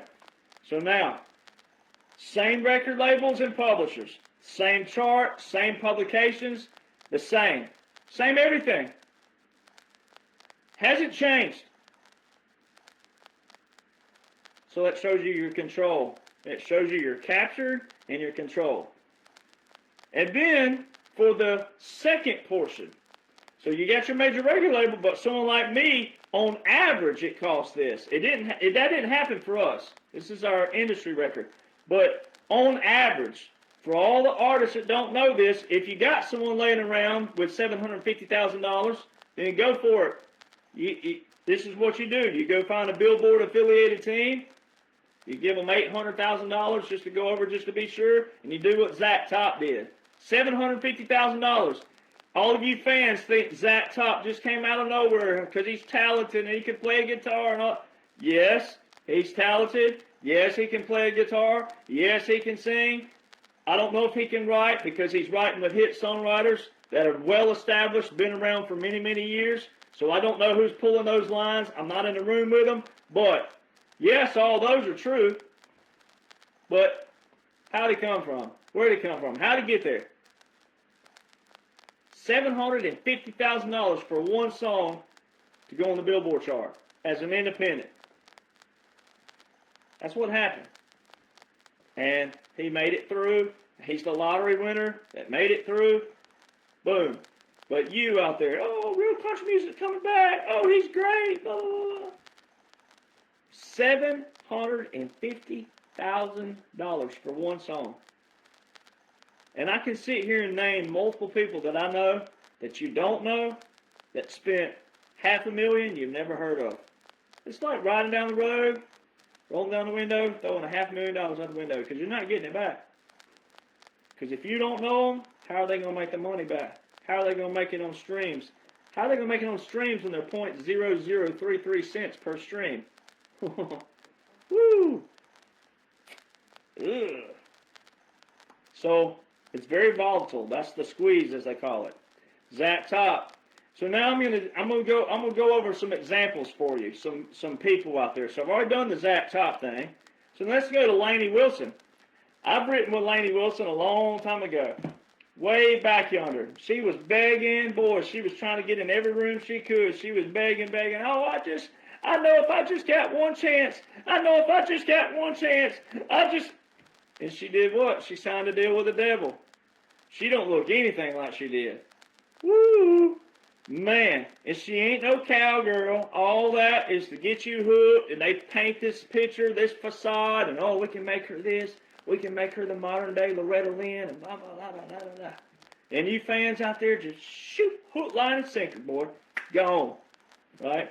So, Lainey Wilson was riding with me and different people, right? One, none of these people, when they get signed, they never elevate. They never go back to their friend base that they were in. None. They automatically in with all the major record label artists. That's it. They can't. They won't let them go back to anybody. Why? If it was about talent, couldn't she bring up a couple of her friends on her team and have them write with her and what she was doing for them to sign her? No, because it don't work like that. That ain't what she signed. She signed something else. She just wanted it so bad. I'll do anything. Lainey Wilson moved back to Monroe, Louisiana before she was signed. So why did she leave and quit Nashville and move back home? What about all the other females who were in Nashville at that moment? Why Lainey, who quit and moved back home? Oh. All right, here we go. Taylor Swift, Shaboozey, Beyonce. A lot of you Patriots, you're going to load the comment box up. Oh, I hate them. They're this. All right. They're the same industry. Same Billboard, same program directors, same major record labels. There's that chaos, and that's one of my quotes. Chaos plus division equals power acquisition. Bingo. They got you. If you're hating on them, then you're loving on someone else in the same system. If you're loving on them, right? If you're loving on Taylor or Beyonce or Shaboozey, you're probably hating on the others. There's very few of you who love them all. Data shows this. So there's your illusion of controlling your choice, because a lot of people out there, Garth Brooks, Taylor Swift, Beyonce, all that, oh, blah, blah, blah, blah. Same record labels, same Billboard, same program directors, same publishers, Same writers. Conglomerate, monopoly. They got you. Oh, here's the fun one. Oh, this one happened this week. Cody Johnson, no relation. Thank God. All right, Cody Johnson's got a song called Till You Can't. All right, Till You Can't. First off, great song. Great written. It's different, but there's that right there. There's a prime example. The song, how can you fans hear that as a great song, but not hear some others out there as great songs that's not major record label artists? I have some songs in that category. I've written with a lot of number one hit songwriters. We have some great songs we've written. So how come you can hear that as a great song, but you can't hear one of mine as a great song? How come I get, oh, your music's trash? How's my music trash? I'm writing with the same hit writers, the Hall of Famers. My musicians on my albums are the same musicians that's played on for the last 50 years, number one hits, the ones living. Vocal production, hit producer, hit songwriter. I mean, I have the same everything except for the money to compete. I have the same everything. So it shows your ignorance when you say that. So it's a great song till you can't, but Cody Johnson didn't write it. So that means that any artist that song went to, it was going to be a hit song because it was written by published writers and it was pitched to a signed artist. So, you know, no matter how many dumb comments I would ever receive and hateful and negative, guess what? The dumber they are, the more hateful they are, the more ignorant you are. Because I still have Billboard hits, and I still have the record, and I still have the number one book, no matter what. And that song proves it. It's a great song, but Cody didn't write it. And then also, it's a great song because it's surrounded by what? Duds. All of country music, it's a bunch of duds. So it's like the movie Shallow Hal. You ever go watch that movie and the guy's going like this? Look at this. All right? She's ugly. They're all ugly, right? Then they put it, look at that. She's hot, right? So that's what you fans are doing. You've heard so much garbage songs that this one great song, and it is a good song, ain't no doubt. But all the stuff around it that surrounds it is a dud. And they all sound the same. And they're not great. And they're not great lyrics. And they're not meaningful lyrics. They're not authentic. Because if Till You Can't was back in the 90s, it would be just another song. Because the 90s lyrics, my lyrics look just like the 90s music. Because that's what I aim and strive to write for. And when I go in with writers, that's what we aim to write for. All right? And I only write with one other writer if I can help it at this time in history because of what I'm doing to prove that the whole thing's rigged. So I write as many as I can solo, but I'll co-write every now and then, depending on who it is and if it's a buddy of mine. Other than that, you don't need to. You young writers out there, quit writing with everybody and anybody. So it's the principle. It's the principle around it. Till You Can't's a great song. Also, Cody Johnson didn't write it. So when Kid Rock covered it out there, Kid Rock, he probably asked for the blessing, meaning like, hey, I love this song, I'd love to record it, but I don't want to step on your toes. But it was already a hit song. And once it's a hit song, or once it's actually once a song is ever recorded, you can record it. You just got to pay for the licensing. Oh, there's a term most people don't even know about, licensing. Licensing. There's another industry term, fans, you have no idea about. That's why you look stupid, and I have to use the term stupid and dumb and ignorant when you say stuff towards someone like me when you don't even have a clue how dumb you look. I don't want you to look dumb. I want you to eat this up and be educated on it and take control and support more artists, quality lyrics, quality songs, not just me. I don't want you to look dumb. Well, that's how dumb you look. Because the comments I saw on some of my posts, I'm like, you people are, boy, y'all are ate up. That saying, ate up, you ate up with it. Ate up.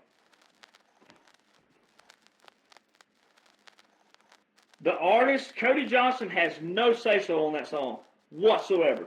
Even though he took it up the chart and it was hit, he has no say-so on that song.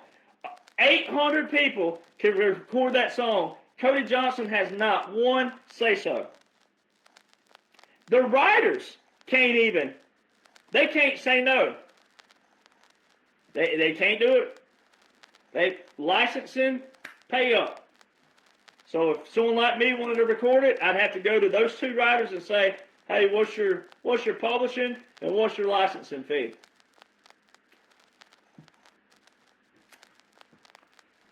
And you should want that anyway, because a song like, I held you right on the tips of my fingers, but I let you slip right through my hand.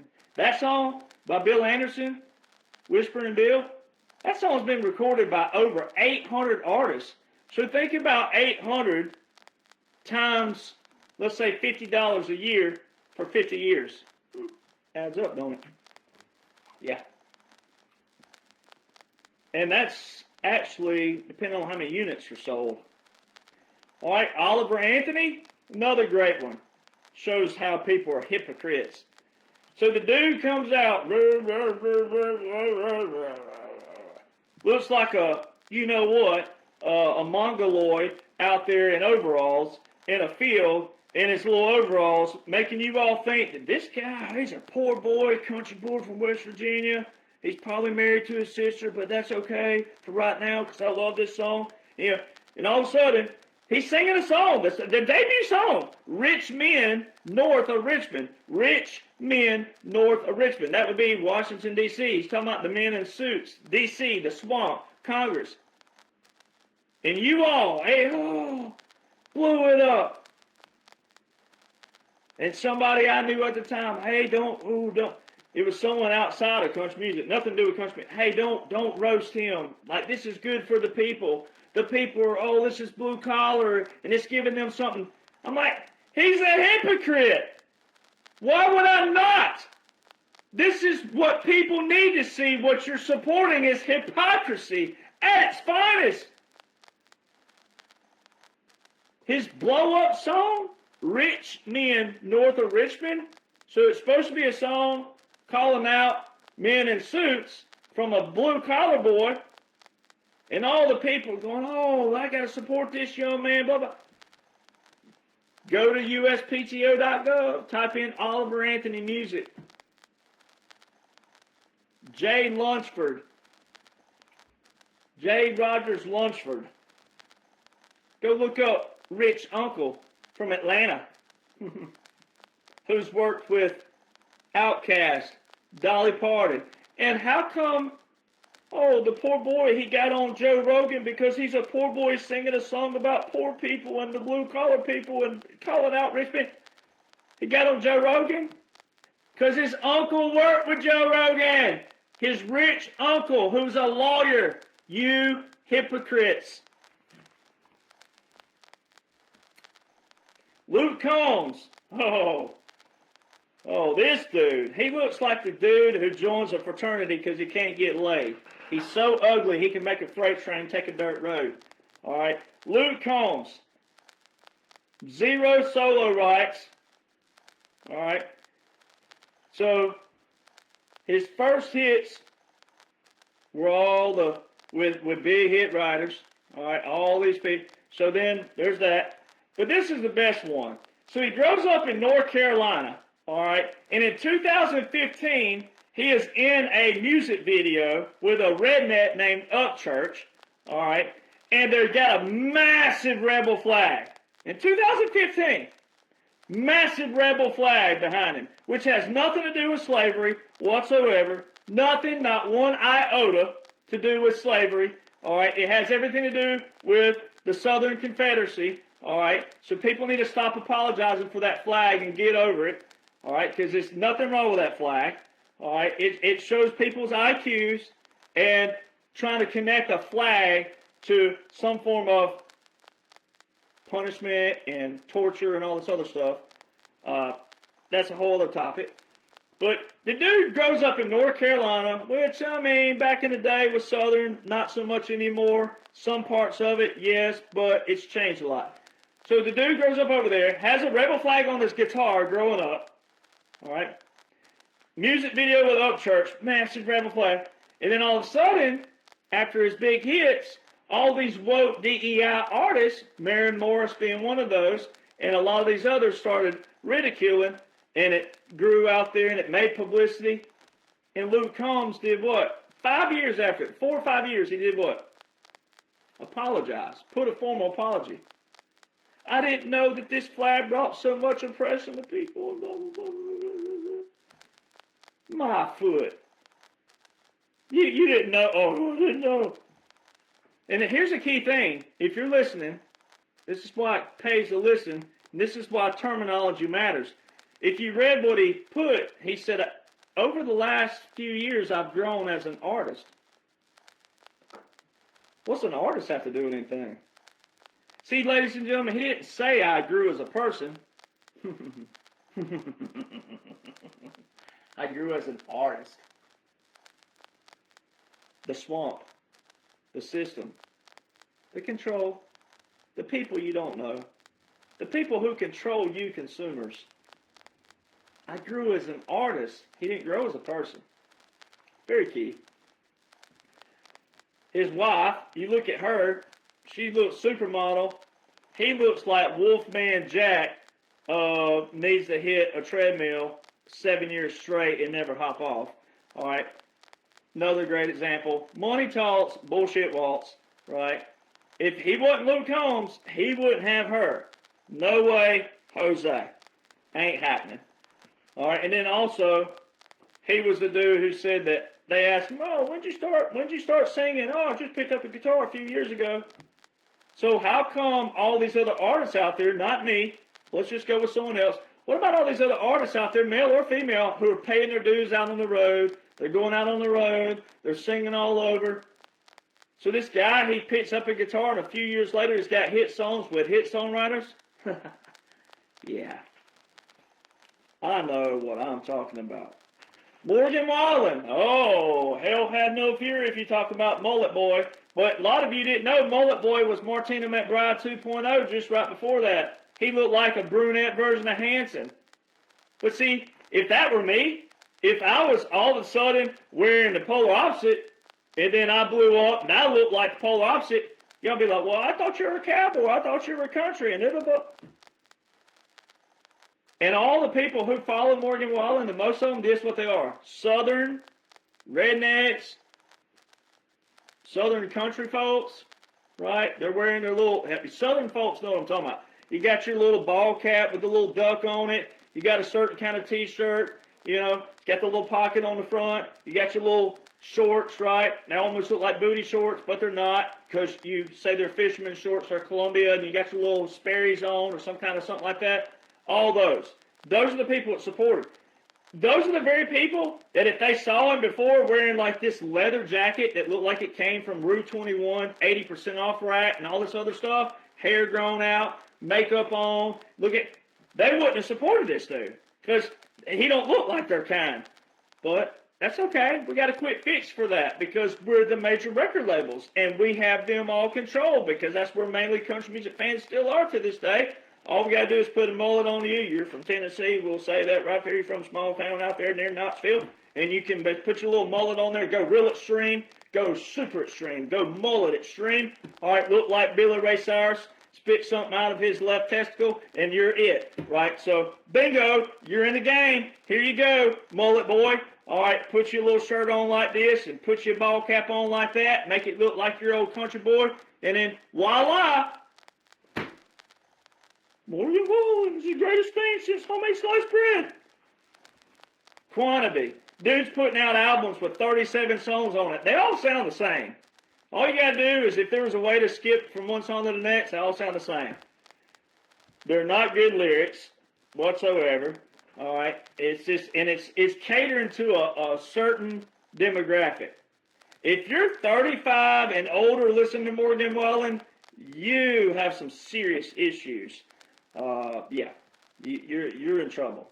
It's a publicity stunt. All these publicity stunts, him dropping the N word and all these other things, publicity stunt. But then the other stuff wasn't. Throwing a chair off a bar, is that who you want your kids to look up to?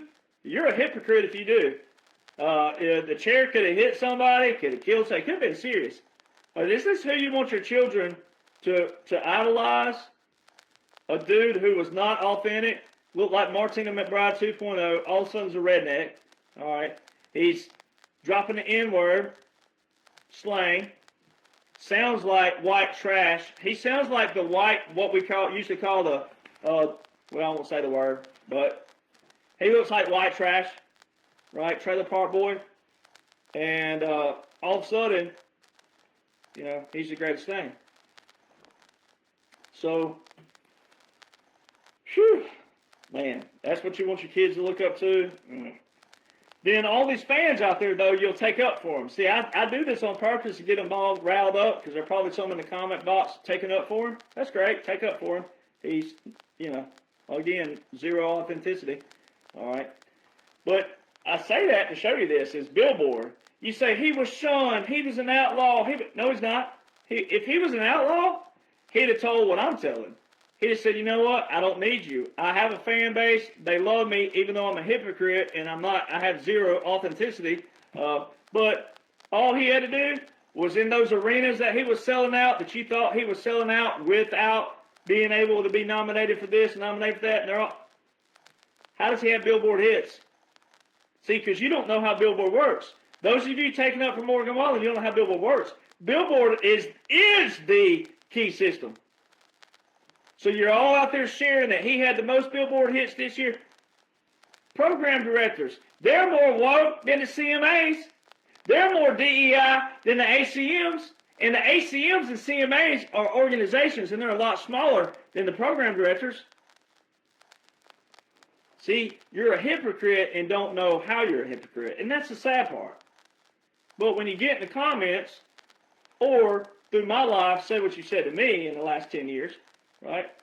Then you deserve to be called a hypocrite. You deserve to be called that, especially if you get in the comment box and look atrocious, because you don't want to listen. He's not an outlaw. Outlaws don't issue apologies. Johnny Cash didn't apologize. Waylon Jennings dang sure didn't apologize. So outlaws don't issue apologies. Mr. Morgan has issued apologies. You don't issue an apology. Luke Combs, apology. You don't issue. That's showing you he's playing the system.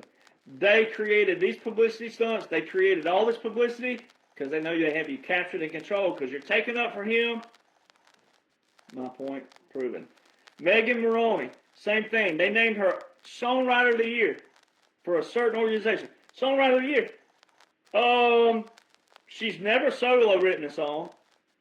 Everybody she's co-writing with, hit songwriters. Multiple hit songwriters. Each song, multiple hit songwriters. She shouldn't be Songwriter of the Year whatsoever. But see, there's another great example of fans who go, oh, she's a songwriter too? Oh, man. And don't even go look at the discography. Don't even know that all the writers she's in there with, they write daily, weekly, monthly, yearly. 5-10 songs a day. They pick the best ones out of that. So that's like taking water balloon and putting paint in it, throwing it up against the wall, whichever sticks, that's one we're getting. It's cookie cutter, it's not authentic, nothing about it. Jelly Roll! Jelly Roll Jesus! Oh boy, I'm going to really get roasted for this one, but I don't care. Oh, Jelly Roll Jesus! Oh, can do no wrong, holier than thou, Jelly Roll Jesus. Boy, that was a show he put on. They might as well give him the Emmy, the Golden Globe, the Oscar, and everything else he can get. I mean, go ahead and give it to him. I just want to thank my Jesus, Lord and Jesus, Savior, Jesus Christ, Jesus, Jesus, Jesus, Jesus, Jesus. Now, the wrong person hear that, you think that I'm an atheist or something like that. I'm not. I ain't having it. Because the video that I showed all of you out there, and there was a comment on my post, he telling young artists not to. this person, these you don't listen. People don't listen at all. Old Jelly Roll's in a video before he signed to major record label. He's sitting there, the fat boy, the one that was fat, before he went, oh, oh, oh, baby, you know. Right? Before that, whatever that is, right? So Jelly Roll's sitting there and he's saying, listen here, young artist, I can make a lot of money.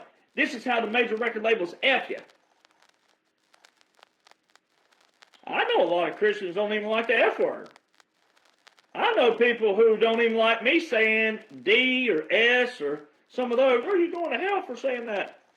Well, if I'm going to hell for saying damn or the others,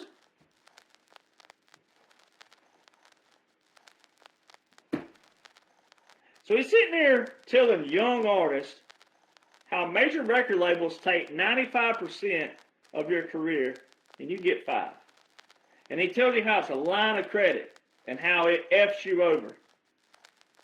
And they tell, well, you were already here then before you make this, and that, which is true, but that's just one little teaser of it. He's not telling you what I'm telling you. But for the sake of it, so he's giving advice to young artists, meaning I'm a superior artist. I am not a young artist. I am an expert artist. I am a seasoned artist. I am an artist that knows something that you need to know. Hear that? All right, now apply this. So he's the seasoned, they're the young, and he's telling them this is how the major record labels F you over. Then he goes and signs with one of those major record labels? Yeah, I'm like Johnny Cash. I'm this close to giving that bird. Y'all can sit on this and rotate. All of you holier than thou's out there. My God have mercy. So the difference in major record label artists before Murder on Music Row the songs were heavy on life, faith, God, Jesus, honky tonks, but the drinking songs were not promoting drunk. They were not promoting drugs. They weren't promoting sex, weed, cocaine, cheating, and divorce. There's a huge difference in a song that grips your heart, that was real and what the person did go through, versus writing a song that promotes those. Those major record label artists, though, back in the day, were sung by 30-plus-year-olds who had lived life, and majority of those had resumes outside of music, long resumes. Let me show you an example. I've already named one of them, Dave Gibson. Dave Gibson got his first record deal at 47 years old. 47 years old. Great songwriter. Heck of a singer. Matter of fact, in the movie The Cowboy Way with Woody Harrelson and Kiefer Sutherland, in the opening of the movie, Travis Tritt makes a cameo. Very quick, just briefly in the front of the movie. During the time period he makes a cameo, the song Mamas Don't Let Your Babies Grow Up to Be Cowboys was playing in the background. And it sounds just like Travis Tritt, that so many people thought that was Travis Tritt because he made this quick cameo when that song was playing. Dave Gibson, the Gibson Miller Band. Dave Gibson could sing his rear end off, and I'm, hey, forever on my resume, works with Dave Gibson. The Gibson Miller Band, produced by Doug Johnson. Vern Gosdin, Alabama boy. Vern Gosdin, he wrote most of his songs as well, and co-wrote a lot, but he wrote a lot of his. Vern Gosdin, Woodland, Alabama, Alabama boy. Vern Gosdin signed, he was the oldest to sign a record deal, 51 years old, ladies and gentlemen, 51. That's when country music was about the song, the artist, the resume, the life, the lifestyle. Vern Gosdin, this ain't my first rodeo. I can tell by the way you dance, you gonna love me tonight. Who are you gonna blame it on this time? That's my favorite song by him. Go listen to the lyrics of those. That's what real country music sounds like. And I have a lot that I've written by myself and also with others. That's what lyrics are supposed to sound like. That's what real country music is. And to show you that real country music fans, where you tripped up, Brett Eldridge. Go look up a song called She Calls Me Raymond. That song only went to like top 20. That shows you where program directors, where they went. That shows you where you went as a downloader, even though download's not the top, but those two do correspond to show you where you did go. That song, She Calls Me Raymond, great country music song. Great. I mean, you think Till You Cane is great? Go listen to She Calls Me Raymond. If you don't get chills and a tear to your eye on that, you're the problem. Since 2012, though, songs promote drunk, weed, smoking, cocaine, sex, destruction, divorce, cheating, and then every now and then they'll sprinkle in their God, their Jesus. And that's how they get you. But the Bible, I'm not here to preach, but the Bible says that fresh water and salt water can't come from the same spring. So when you're promoting something, that means you're not doing what the Bible commands you to do. The Bible's about change. It's not about justification whatsoever. The Bible says not to be part of the world. So a honky-tonk, singing about a honky-tonk, you don't promote getting, pissed drunk, as the saying is. You don't promote destroying something, going out, kicking something, punching somebody. There's a huge difference in singing about something you went through, hard time, heartache, something like that, and maybe you did get drunk, but it's a past tense. It's not promoting that. It's not saying, oh, I want this 16-year-old to go out there and get drunk, act like a fool. And what have they done? They took a wholesome genre and they got into your kids. And they've flipped everything. And they've got all the sex and drugs and cocaine and all. I mean, some of these young artists are singing about cocaine. Sung by 17 to 35-year-olds with zero resumes, barely wet behind the ears, singing a song written by 3 to 14 songwriters with the same resume, because they don't have one either. Most of these writers hadn't lived life. It's on the same loop. It's the same sound that your children and your younger generations are looped in on. Lyrics are the same. They're all dummied down. They're all watered down. And then you wonder what's wrong with society. You wonder why people can't even name the 3 branches of government. You wonder why terminology, I got validated again today. They had I'm just keeping validations coming daily with me on every aspect. They showed a guy, a Democrat, on the witness stand, under oath. He can't even name the 3 branches of government. Who's the only one who's been talking about the 3 branches of government? Me. You wonder what's wrong with society. People react, you don't listen. You don't want to read, you don't want to study, you don't want to comprehend, you still want your opinion, you want to get in the comment box, and you want your opinion, but your opinion has been answered in the video if you'll just listen. But you don't want to. You still want it your way. Like this is Burger King. You don't create the life you've never lived in a song. See, that's what they've done to you out there. They've given you songs that they created the life in the song, and they've never lived it themselves. The artists have never lived it. The songwriters have never lived it. But that's how they can create the song. It's because they got 14, 10, 7 writers in one song. That's premeditated. That's zero authenticity, zero talent, zero creativity. Zero integrity. It's 100% farming and 100% control.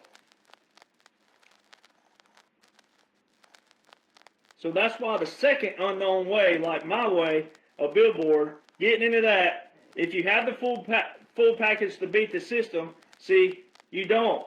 Most are not going to have that. $750,000 for one song just to try to get on the top 60? It ain't there. Marketing is everything, true. But, so this is going to all your young unsigned artists and writers out there. This is you can play a big part in this. All of you unsigned artists, songwriters, you can play a big role in this. Marketing is everything. You have social media, true. But your first impression's your last impression.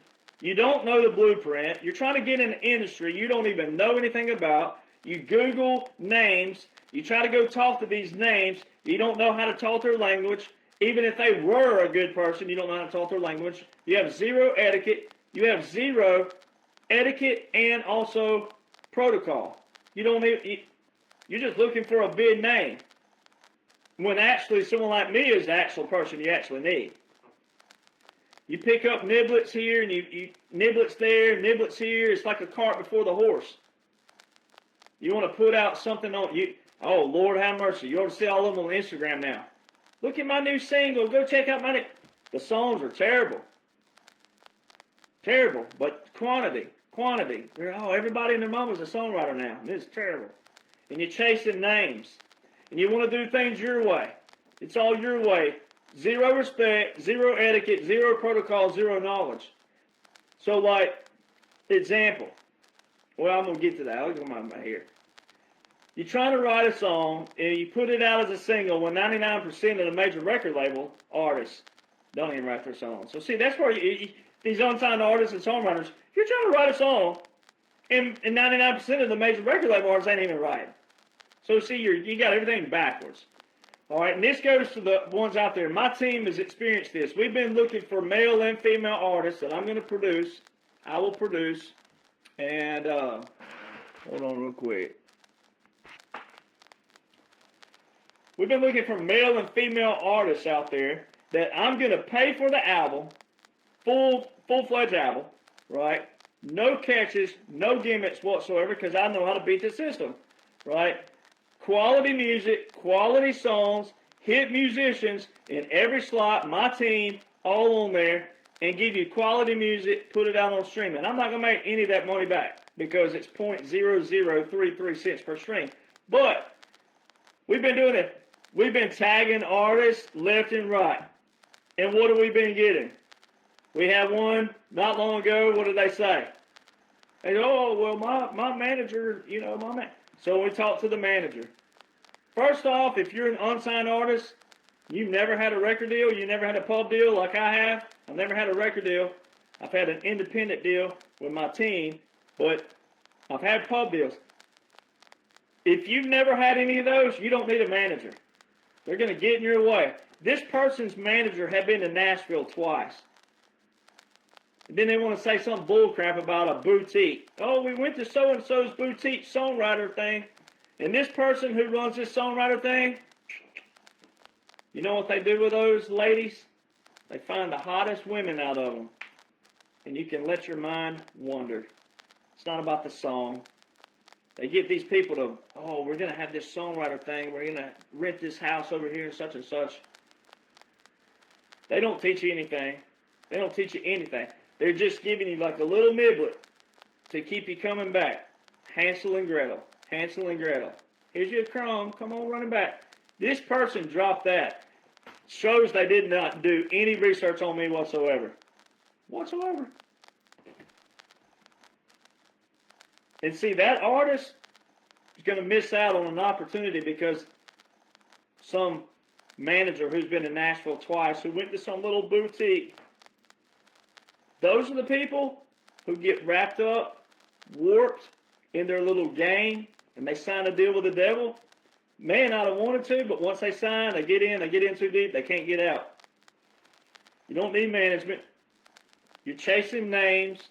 When you chase names just because they're a major record label executive, and you don't listen to someone like me, you prove it again. Publicists, same thing. You don't need management. You don't need publicists. Publicists charge you $3,000 a month for publications who have a syndicated audience. So there's that. Cover songs. All these young artists out there, you'll see them all over social media covering a song. All you're doing is promoting the major record label and promoting that artist. Yeah, your mama, your daddy, your boyfriend, your girlfriend, somebody's in the comment box. Especially if you're a cute female, you're gonna have some dude in there. Oh, you're so pretty, blah, blah. That person is not streaming your music. They are not. They're there, and your conversion ratio will show that. That's what I told all females. Okay, show me your conversion ratio. How many of these liking your picture in your bikini are going over streaming your music? How many of these streams are bots that you paid for in Russia? They're not natural streams. When you go to my Spotify, it's terrible. The numbers that are following me, terrible. All right, and then also the streams, terrible. But guess what they are? Organic. They're real. They're not paid for. So there you go. And then also you young artists and songwriters out there in Nashville. Nashville, the songwriter realm is a circle jerk. All right. If you don't know what that is, I don't know if you should Google that or not.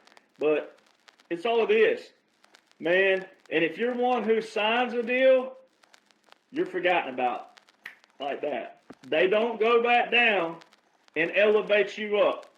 It's not like that. That's not how publishing works up there. It just ain't. So you don't need any of that. You need a blueprint and a formula. Publications.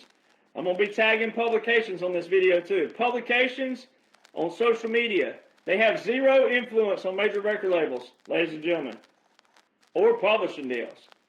They are nothing but a bunch of social media captured audience. I've been featured on Country Rebel and Country Music Nation.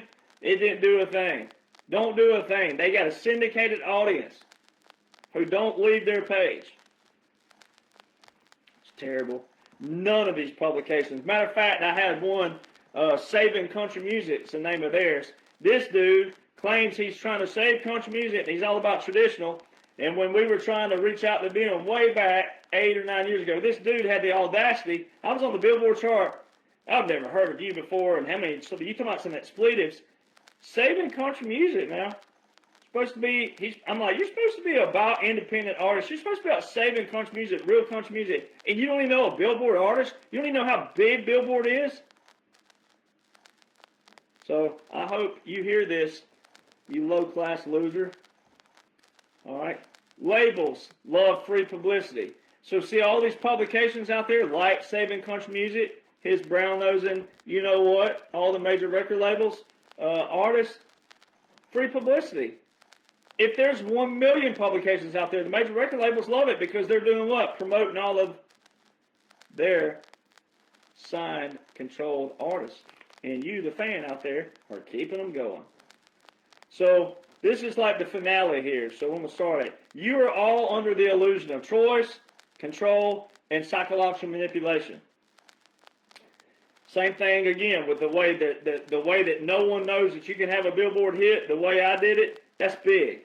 If you knew how big Billboard was, and if you knew and listened to this over and over again, let it sink in what you truly are supporting, you'd realize how big it is for me to go in, beat the system with Peanuts, be the first artist to ever blow up outside of that with social media, and then expose the whole system. I'm the only one, ever. Ricky Van Shelton didn't do it again. David Lee Murphy. There's a bunch of people who could have done it. They didn't do it. And they didn't even have social media back then when they were being dropped from their deals. Done wrong, cut out. I mean, I'm the first in country music history to do it, which makes me an iconoclast. You might want to go Google the term iconoclast. All the lawyers I know call me an iconoclast, which is pretty cool to have lawyers call you that. So, an industry that was originally based on royalty should want what? They should want an artist and a writer with more percentage, which means not only is it talent, but it's more percentages. Instead, they do what? They prove control of the totalitarianism, gonna get it right, and then all the others that I named. They prove it. 3 to 14 songwriters per song, every song, per song and every song on the whole records means you're captured. It means the definition of all, meaning that everything from top to bottom means you're captured.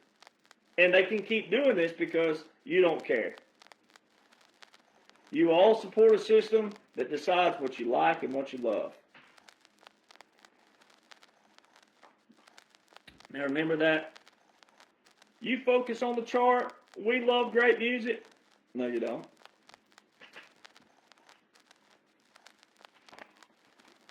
All right, so again, I've got the same. It's the same chart, same musicians, same songwriters, and then I've worked on Music Row with major hit artists, major hit songwriters, major producers. I've been there, done that. All right, so let me work my way on through here. Here's the biggest thing, and they knew that you wouldn't believe someone like me, because this week you had to have a Super Bowl, and you had to have conservative artists, and then you had to have liberal artists, which shows you what? Division. And then it created chaos to the people who thought it was chaos. You were over here, oh, Kid Rock, Bad Bunny, Kid Rock, Kid Rock. You prove whichever side you're on, or even if you're in the middle, but you're still talking about one of them, you're captured and you're controlled. Now, there's an operation taking place that I show that everybody knows, obviously, 45-47 for all you newbies out there, all right, that are my #1 best-selling books as well. So they're a Part 1, Part 2 series. The Midnight Rider Rides Again on the 45-47. They're in their own category as well. Timestamp. No, they're the only books that talk about what I talk about. And I'm the creator of them. I'm the originator. I didn't regurgitate anything. This is all intellectual property, all my thought process, put it all together for you. Every aspect of country music and what's going on with government and military, which is bigger, but this is part of it. It all ties in. And when you read those definitions again and you really listen to this video over and over and over and over again, it's not difficult. I have broken down every aspect of the system and how it works. But you're captured and controlled. And I'm going to show you how you flip that and how you take the power back into your hands as the consumer, and then you flip it on them. That's what you want to do, is you want to reverse it. So it's a psychological manipulation where you want to reverse that. So it's called a counter psychological manipulation. You say, hey, you want to manipulate me? Hey, I don't have to manipulate you, but I can hurt you where it counts. I'll just do this, this, and this. And then you flip that. And it won't take long, but you have to sacrifice something. If you think you're a patriot, if you think you care, and if you have any spine, any backbone, any integrity, then you would see the bigger picture is that it's going to be a little bit of time of sacrifice for flipping it and bringing back real quality, real talent on both sides of the aisle, right? Meaning, all right, if it's country, or if there's a little bit in there, it's all right. You know, I like rock and roll, so I love rock and roll. So there's that. You know, I'm not saying it's just got to be hardcore, you know, twangy, whatever. I love that and personally think that that is real country music. But, you know, I love Hank Williams Jr. too, and he brings in a lot of rock and roll. So there's that. So they knew you wouldn't listen to someone like me. Even though I'm the first in country music history to do what I've done, I'm the first to tell the whole spiel from top to bottom. No other artist ever signed with any hits and or has never done this, ever. And they also knew that the people out there in the mainstream, not so much patriots, but the mainstream that I'm trying to really get to, which is why I'm talking the way I'm talking. I'm not talking to you, the patriots, a whole lot. I'm talking to the ones we need to get to. But that's why they'll trash me, shame, ridicule. I mean, you talking about some hate messages? You talking about some trash? Woo! I've received it, right? Which is fine. It's to be expected.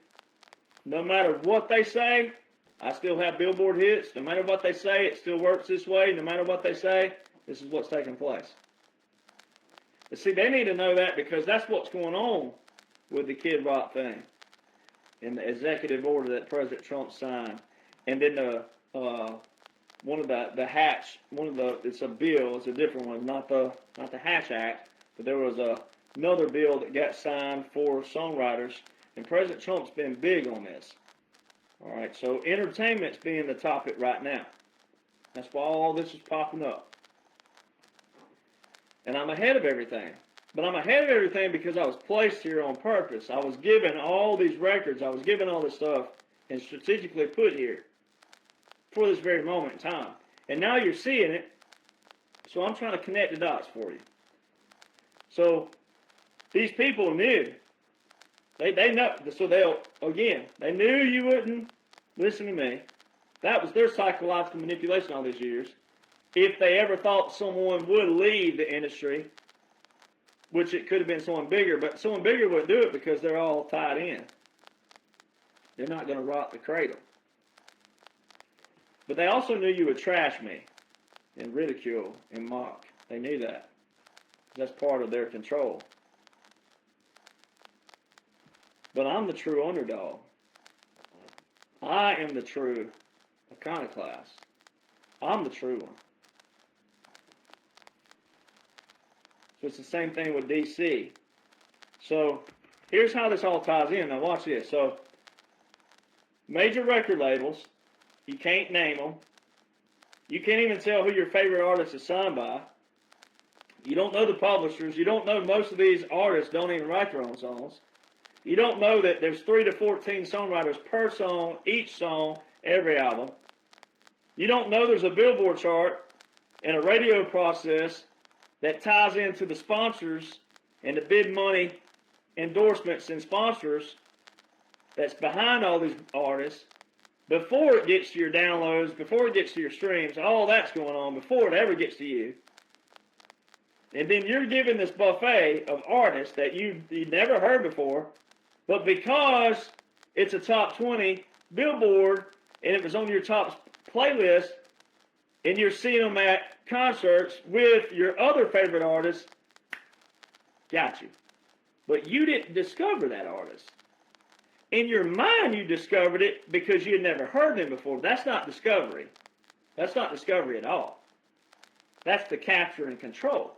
Here's your buffet. Here's your predetermined music list. You don't have to like so-and-so. You might like this so-and-so, but you don't have to like this so-and-so. You might like, but they're still in the same system. Given to you by the same people. That's the same labels they've always been all these years. So why is the barrier to entry? Why is it like it is? How come only these labels are the only ones that's been around? How come it's the only ones? So see, you support a system. You don't know the companies. You don't know the people. You don't know who they are, what they're doing, how it works, how it functions, how it operates. Hypocrisy much? Doesn't that sound like what you did with the swamp? Doesn't that sound like all of you who said, oh, that's what Congress gets paid to do. It'll just work itself out. Aren't you the same people who said that, but they'll turn, whine and complain about D.C., whine and complain about politicians, whine and complain about policy, whine and complain about certain things, but you can't even name the 3 branches of government? Hypocrisy much? Same thing. Same as that thing. So let me go back and let's read this one more time. Managed democracy. This is the most direct political application of illusion of choice. Now that you know what illusion of choice is, now apply this. In a managed democracy, the government holds regular elections. So that would be major record label holds all your artists. It has a constitution, which means a system, and maintains the appearance of a republic. So it will maintain the appearance that you discovered, the artists that you love. How it works. The state uses soft power to control the outcome before anyone even votes. So, there's your Billboard system. Before you downloaded it, before you streamed it, it went through the Billboard system that made this person bigger. Then it got to you. This includes controlling the media. Oh, there's your program directors. There you go. Disqualifying strong opposition candidates on technicalities. Me. Or using state resources to ensure the incumbent wins.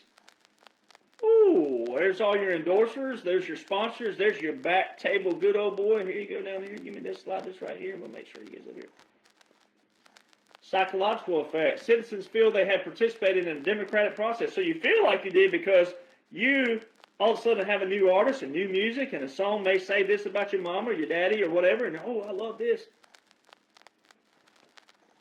So you feel like you participated, which produces the likelihood of a revolt, because you don't know about what I told you until you do know about it. So you don't revolt and do what you should do, even though the winner was decided long before the polls opened. So long before the song got on your playlist, long before it tickled your little fancy, it went through this system that I'm talking about with major record labels who don't have competition. They're the same ones. Publishers, same thing. 3 to 14 songwriters on each song, every album. It's all prefabricated. No creativity, no anything, nothing. It's just cookie cutter because they know they got you. They know you're not going to revolt because you don't want to. You're lazy. You're complacent, right? Well, I don't know. It's so big. How will we ever make an impact? Because it takes one. You ever try that? Start with one. That's just the managed democracy. You go back and read all the others. Inverted totalitarianism. It says right here how it works. Unlike classical, where a leader demands loyalty via fear, meaning using fear, inverted keeps the population passive, just appeased, right?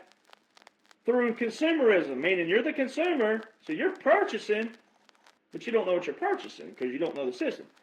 Endless entertainment. Oh, there's Morgan Wallen, 37 songs on an album. No more 10 like George Strait or Garth Brooks. Nope, 37. 40. Post Malone said, oh, we got a new album coming out. It's going to be 40-something songs. There's your 3 to 14 songwriters every single day, all day, every day, writing songs they never lived a life of. How can they? They're barely wet behind the ears. Look at how old they are. I don't even have to read the other one because you already. So if you've criticized one politician in a system you know nothing about, but support one major record label artist and share all their posts, especially Billboard chart, guess what you are? Hypocrite. You're a hypocrite by definition. So the Alan Jackson Murder on Music Row. The song says, the almighty dollar and the lust for worldwide fame slowly killed tradition, and for that someone should hang. Woo! Larry Shell and Larry Cordell wrote that song. I know Larry Cordell. I know who Larry Shell is, but two Larrys wrote that. What are the odds of that? Alan Jackson, George Strait made a big statement with that, but it wasn't big for whom? You, the fan. Because you just thought, oh, they're talking about steel guitars and fiddles. No, Murder on Music Row. Music Row is the famous Music Row where everything went down all those years. Songwriters, publishing houses, and they were all in little tiny houses. They weren't in big buildings. And they've destroyed all of Music Row. They've torn down just about every iconic building that I've ever worked in and been in and out of. Even George Strait's publishing company is gone. I used to go in there all the time and write at George Strait's publishing company, Muy Bueno. It's gone. The almighty dollar and the lust for worldwide fame slowly killed tradition, and for that someone should hang. Well, they all say not guilty, but the evidence will show murder's been committed down on Music Row. Woke DEI people who say country music is a story Those are the people who have hijacked the system. And they have you captured by the illusion of choice, illusion of control, psychological manipulation, and it all ties into the deep state because of all these major record labels. When you go to a rodeo, when you go to a football game, basketball game, when you go to anything, that song you hear playing and that soundtrack, all part of their system. You could write the most awesome football song, the most awesome rodeo song. I have a song called Just La Do It. Garth Brooks has a brand he wears, Just La Do It. He's never written a song called Just La Do It. Why not? I wrote a perfect one. You think the rodeo plays it? No, they sure don't. They'll play some ghetto bullcrap rap before they'll play that, because why? I'm not in their system. I'm not in that major record label system. It's not about the song, ladies and gentlemen. It's about a secret society who took control of the family genre and destroyed it on purpose. They did exactly what they were seeking. What does the Bible say? That the devil's out to what? He is out to steal, kill, destroy. This is why law puts things in a sequence or in certain terminology on purpose. The Bible that was God inspired, that was written on purpose that way. Steal, kill, destroy. The devil don't want to. Why would he kill something that ain't worth stealing? So see, it's got to be worth stealing first. Then he'll get in there and kill it and destroy it. And every one of you country music fans, you're part of it. There's no other way to slice that pie. You're part of it. Because you have never had any curiosity of, why do I keep supporting this? And where do these people come from? How does this process work? Same thing with DC. So you're in part to blame. You got to go in the mirror and be like, I'll let this happen. Own it. Take control of it. And say, how do I become a part of this? What can I do? That's what you got to do. Because the same thing happened in DC. You allowed it. Validation came this past week. I've had multiple validations that my people, my team's like, golly, it's just left and right. Because I'm the only one that's talked about it. The only, out of all the moving lips out there. Mr. Smith Goes to Washington, that movie. Highly recommend watching it. President Trump just shared that this week. Jimmy Stewart, legendary actor, way back in the 1930s, was trying to show people via movie, because people were all of a sudden, movies were popular, and they were just now getting sound. They weren't in color yet, but they were growing. That industry was starting to grow, and he was trying to show people then that, hey, this is how DC works. Go watch a movie. The 30s.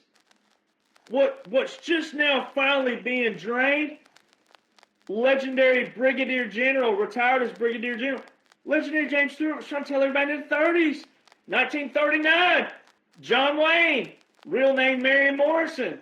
All right, John Wayne, those stage name. 1939, the movie Stagecoach. Guy in a business attire was in a stagecoach and they're riding down. He said, what this country needs for president is a businessman. Way back in the 30s.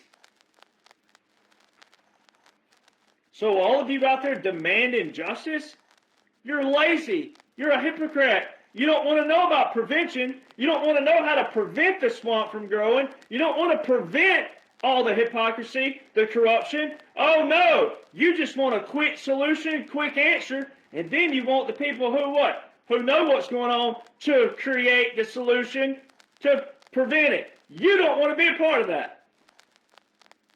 That means you're lazy. That means you're complacent. That means you're a hypocrite. It means you're a bigot. It means you're every one of those if you take that stance. Country music is supposed to be about the song and the artist who's lived the life. What they're singing with passion and heart. Not smoke and lights and jumping around. Pure Country, George Strait, his movie. Remember the scene where he said no smoke, no lights? You think anybody would buy that? And his grandma says, I sure would. Right? Well, there you go.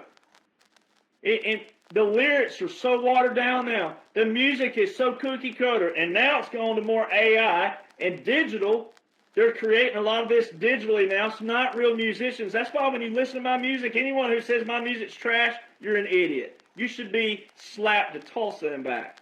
All right? Probably even further. But every single musician on my record, hit union musicians, quality, the top musicians in every slot have played on multiple #1 hits when songs were really hit songs. Great songs.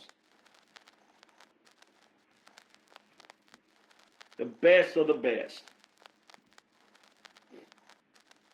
So all the major record labels would have to do, or the publishers would say, hey, all right, all of you major record label artists, no more songs being pitched to you. Write your own. No co-writers. Let's see what you got as a solo. Guess what would happen? Because it's not already there. None of it's already there. It's not even already there. You know why? Because they don't have to. Because fans, quote-unquote fans. So the principle is this. Principle is now that one, me, has done what zero other artist or songwriter has ever done in the history of country music. On the top chart, their follow the money chart, who knows the chronological formula to the whole system with my team and my setup that proves it is not about talent whatsoever. You are the consumer at the end of the day. You do have the ultimate control. You just didn't maybe realize that.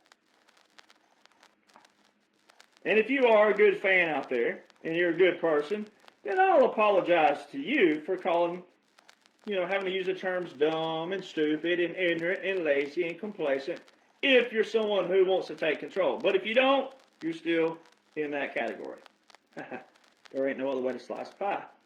Because, again, if you can listen to someone who is a true underdog that went in there with beat the system with peanuts, nowhere, we didn't even get even over 50 grand.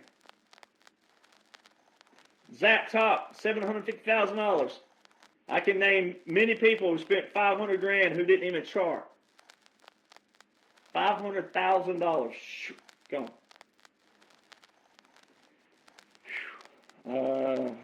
Yeah. So you have zero excuses to trash something that you know nothing about. So straight out the gate, if someone sees this video and your instant reaction is, who are you? And I've never heard of you. And all, so you prove the point. You prove the point. Because I have the #1 best-selling books. I'd rather have #1 best-selling books, the first in their category, and no other book, and won't ever be. And if there ever is, it'll be years down the road, and mine will be time-stamped that I said it and knew it long before, and they're just regurgitating. See there? Creator, the originator, the OG, me, right? So there's that. I'd rather have that than I would songs any day, because songs are so... Yep, Morgan Wallen, 37 songs, 1 album. Post Malone, 40-something, whatever it's going to be. Songs are just come and go now. They're not there. And anybody who's ever written a song, it's hard to write a song. It's hard. It's hard. As I say, it's hard. It's easy for me to write because I love it. But it's hard to write a great song. Everything has to come together. The melody, the lyrics, everything. The idea, what you're saying, how you say it. It's not as easy as it looks. Or everybody would do it. Everybody would have a great song. But you have no excuses, and you shouldn't be mad at someone. You should be mad at someone who's an underdog, who beat the system really bad. And if you learn that, yep, it's $800,000 on average, and we only spent this amount, you'd be like, dang, that's awesome. Well, you should be more on the other side going, holy crap. And you should be holy crapping the whole thing going, oh my gosh, it works this way. I didn't know that. And then the way you prove it, again, Sammy Kershaw. Or, some of the writers I've written with. When you see me post a song, hey, I wrote this song with Jeffrey Steele. Hey, I wrote this song with Marty Dodson. Hey, I wrote this song with Emily Kroll. Hey, I wrote this song. And then you go look him up and go, holy crap, he wrote this. I've written with Casey Beathard. Holy crap, he wrote #1 hits, Don't Blink, Kenny Chesney. Ooh, The Breath You Take, George Strait, #1. You should go, boom, validation. Because I have songs put out by that. There's no way I could claim these people if I didn't write with them. That wouldn't happen either. They'd be like, dude, what are you doing putting my name on this thing? I didn't write with you on that. That wouldn't happen. So when you see my name and I show all this, that shows you that I've been there, done that, but I'm the first to do what I've done and doing what I'm doing. And therefore, because I'm all of those and all of those entities that go together, then the #1 best-selling book that shows you that this is one, how you're captured and controlled, but here's what you're captured and controlled by. Those 3 forms of quote-unquote government that you've heard, and then the illusion of choice and illusion of control, manipulated psychology, right? Psychological manipulation. It is deep state all the way, swamp. It's the same thing, but that's their entertainment form. And then they have layers of entertainment. They have sports, right? They have all these things that they all tie in. And we're just now getting to those. That's why Kid Rock and all this Bad Bunny and the first time ever we had 2 Super Bowl halftime. All this is on purpose. It's the line in the sand. Pick your side of the line, right? Well, all this has already been predetermined, right, on that portion, because this is part of the 45-47 draining the swamp, and this is the portion that we're just now to. We've already been through the worst. That shows you we're at entertainment now. So we've been through the worst. But you should know that. You should want to know that. And then you should go instantly unfollow all these artists. You should unfollow all of them, especially the ones I called out. You should unfollow them. Like, oh, they're a hypocrite. Why would you want to follow someone that supports someone who said, oh, labels F you over? Then he went and signed with one of them. That's a hypocrite. Rich man north of Richmond. Uncle's a rich attorney who owns half of my stuff, maybe all of it. Who knows? His name's on the USPTO. He's the attorney to contact. He's the attorney who had worked with artists. He didn't come out of nowhere. Come on, people. You have control. And if you would listen and appreciate and know how to take action, kind of like those young artists that we're talking about, that have been trying to reach out to, their managers out there. Oh, I'm a manager. You've been to Nashville twice? Get out of here. Like, if you would appreciate someone who's telling you everything without charging you a consulting fee and all these other bullcrap things they do in Nashville, there are people in Nashville who call themselves consultants. And they're with whom? Attorney firms. Hear that? See how that ties in? And not all lawyers are bad, but yeah. So see, a consulting fee. So you have the power as a consumer to unfollow these people, unsubscribe from them, stop streaming their music. Find people like me. And then, hey, like Jeffrey Steele put out a song, President Trump Truth about it, and I put that out, said, hey, I've written with Jeffrey Steele, wrote a song called One of Those with him. He's a big patriot. All right, I know him very well. He texts me all the time. A big patriot. He's a Hall of Fame songwriter. Hall of Famer. Sometimes you got to be dead before you even get a nomination for that. He's a Hall of Famer. Big. He's written some massive hits you've heard. And great songs. My Wish for You.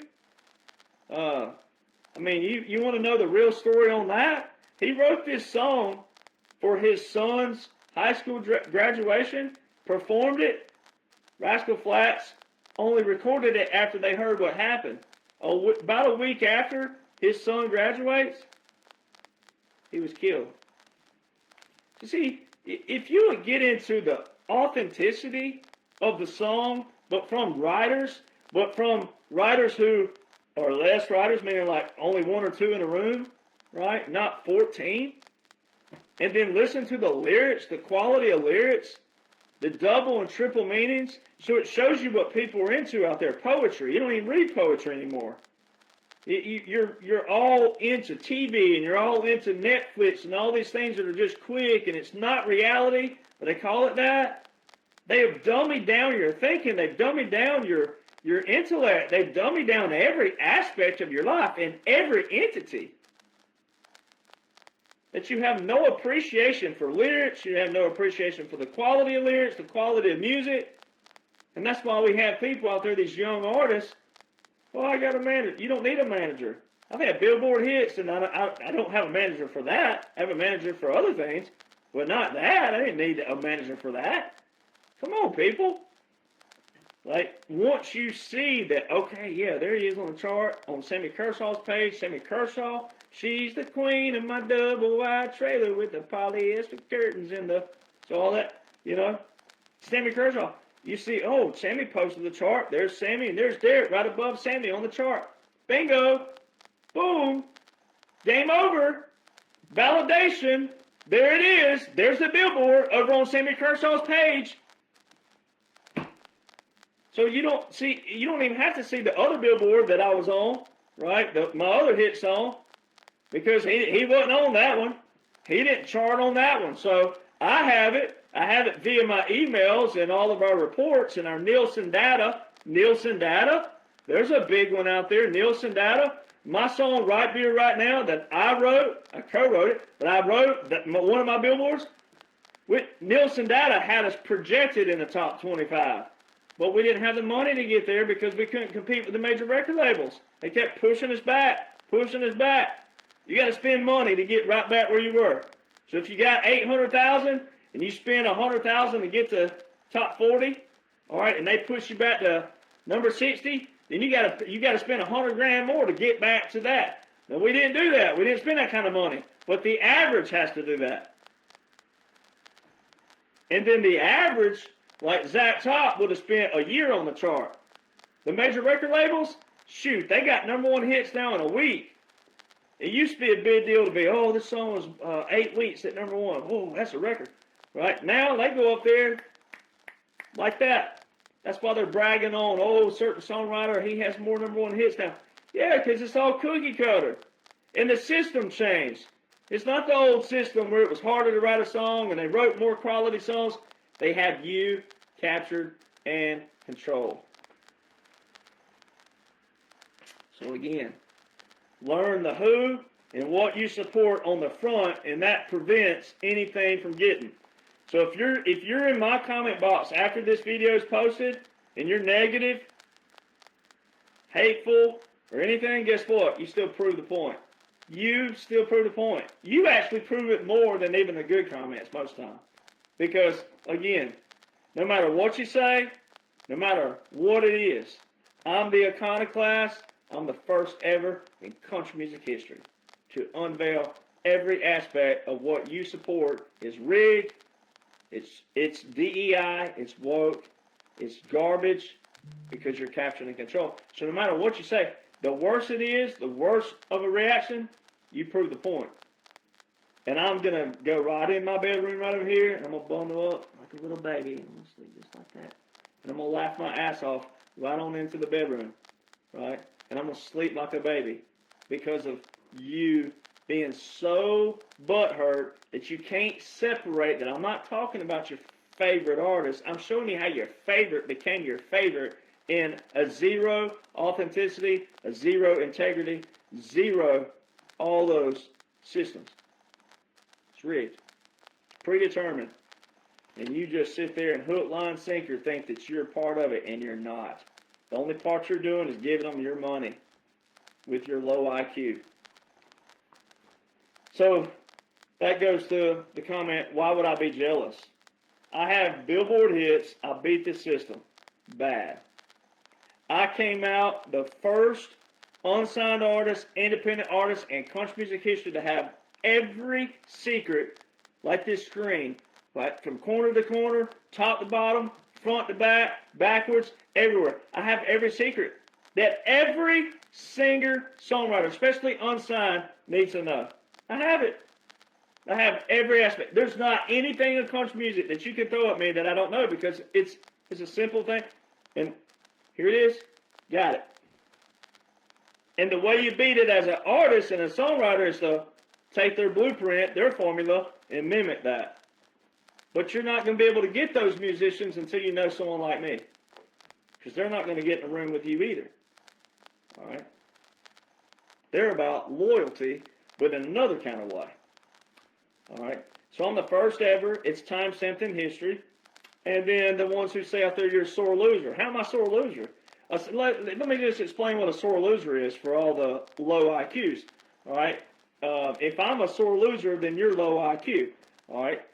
That's how that works. If you want to go with that, well, then you're low IQ.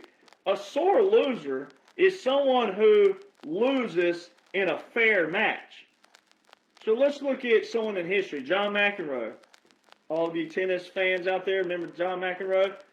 The ball would hit on the line, in the line, outside the line, whatever. And he would yell, scream, throw his racket, yell, go up there, just create this like ruckus, right?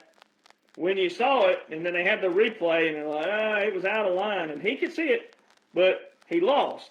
And he didn't want to lose because he was great when he was great, but he didn't want to lose, right, to someone that was lower than him or whatever. You know? So that's a sore loser. A sore loser is not somebody who goes in the system, plays that system, all right, with peanuts to their millions. We were under 50 grand with Billboard hits, and it cost on average $800,000. So there's that one thing. Then we didn't spend as long as some artists do. All right, so there's that. And then also I come out with the formula, meaning I have every little tick all the way from the bottom to the top. Because I've worked in publishing, I've worked in marketing, I've worked in booking, I've worked in production, I've worked in all the aspects of country music. So I knew the business side, and then when I went up as an artist-songwriter, boom, full circle, 360, know it all, know that whole system. So I'm the first artist to blow up on social media after all that. After being told all these excuses, after being told all these things, all this hypocritical, and then I write the book, and it goes #1 bestseller, and I have Billboard hits, Texas country hits as well as a writer. All right. How am I a sore loser? I'm not a sore loser. How would that make a sore loser? That is so hilarious. That is so. That's what it takes to cake. All right.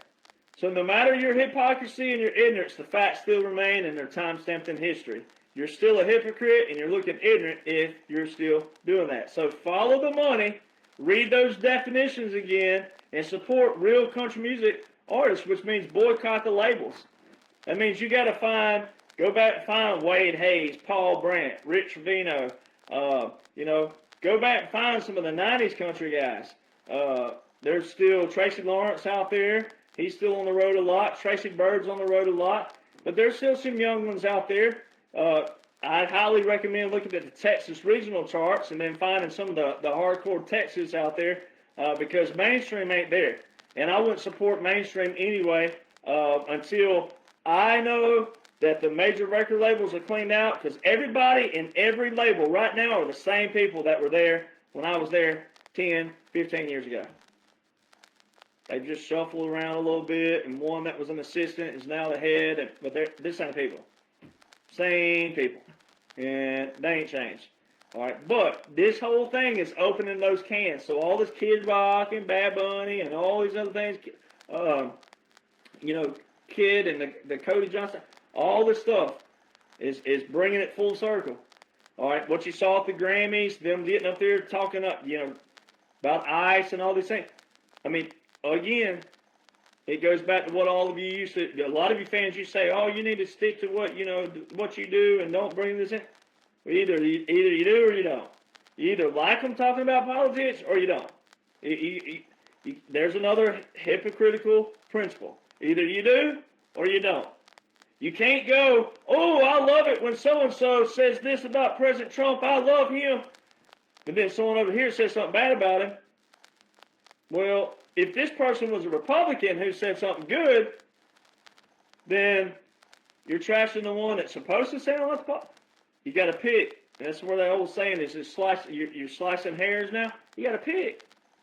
You sound like a hypocrite yourself. All right, so everything has a principle. Everything in life has a principle.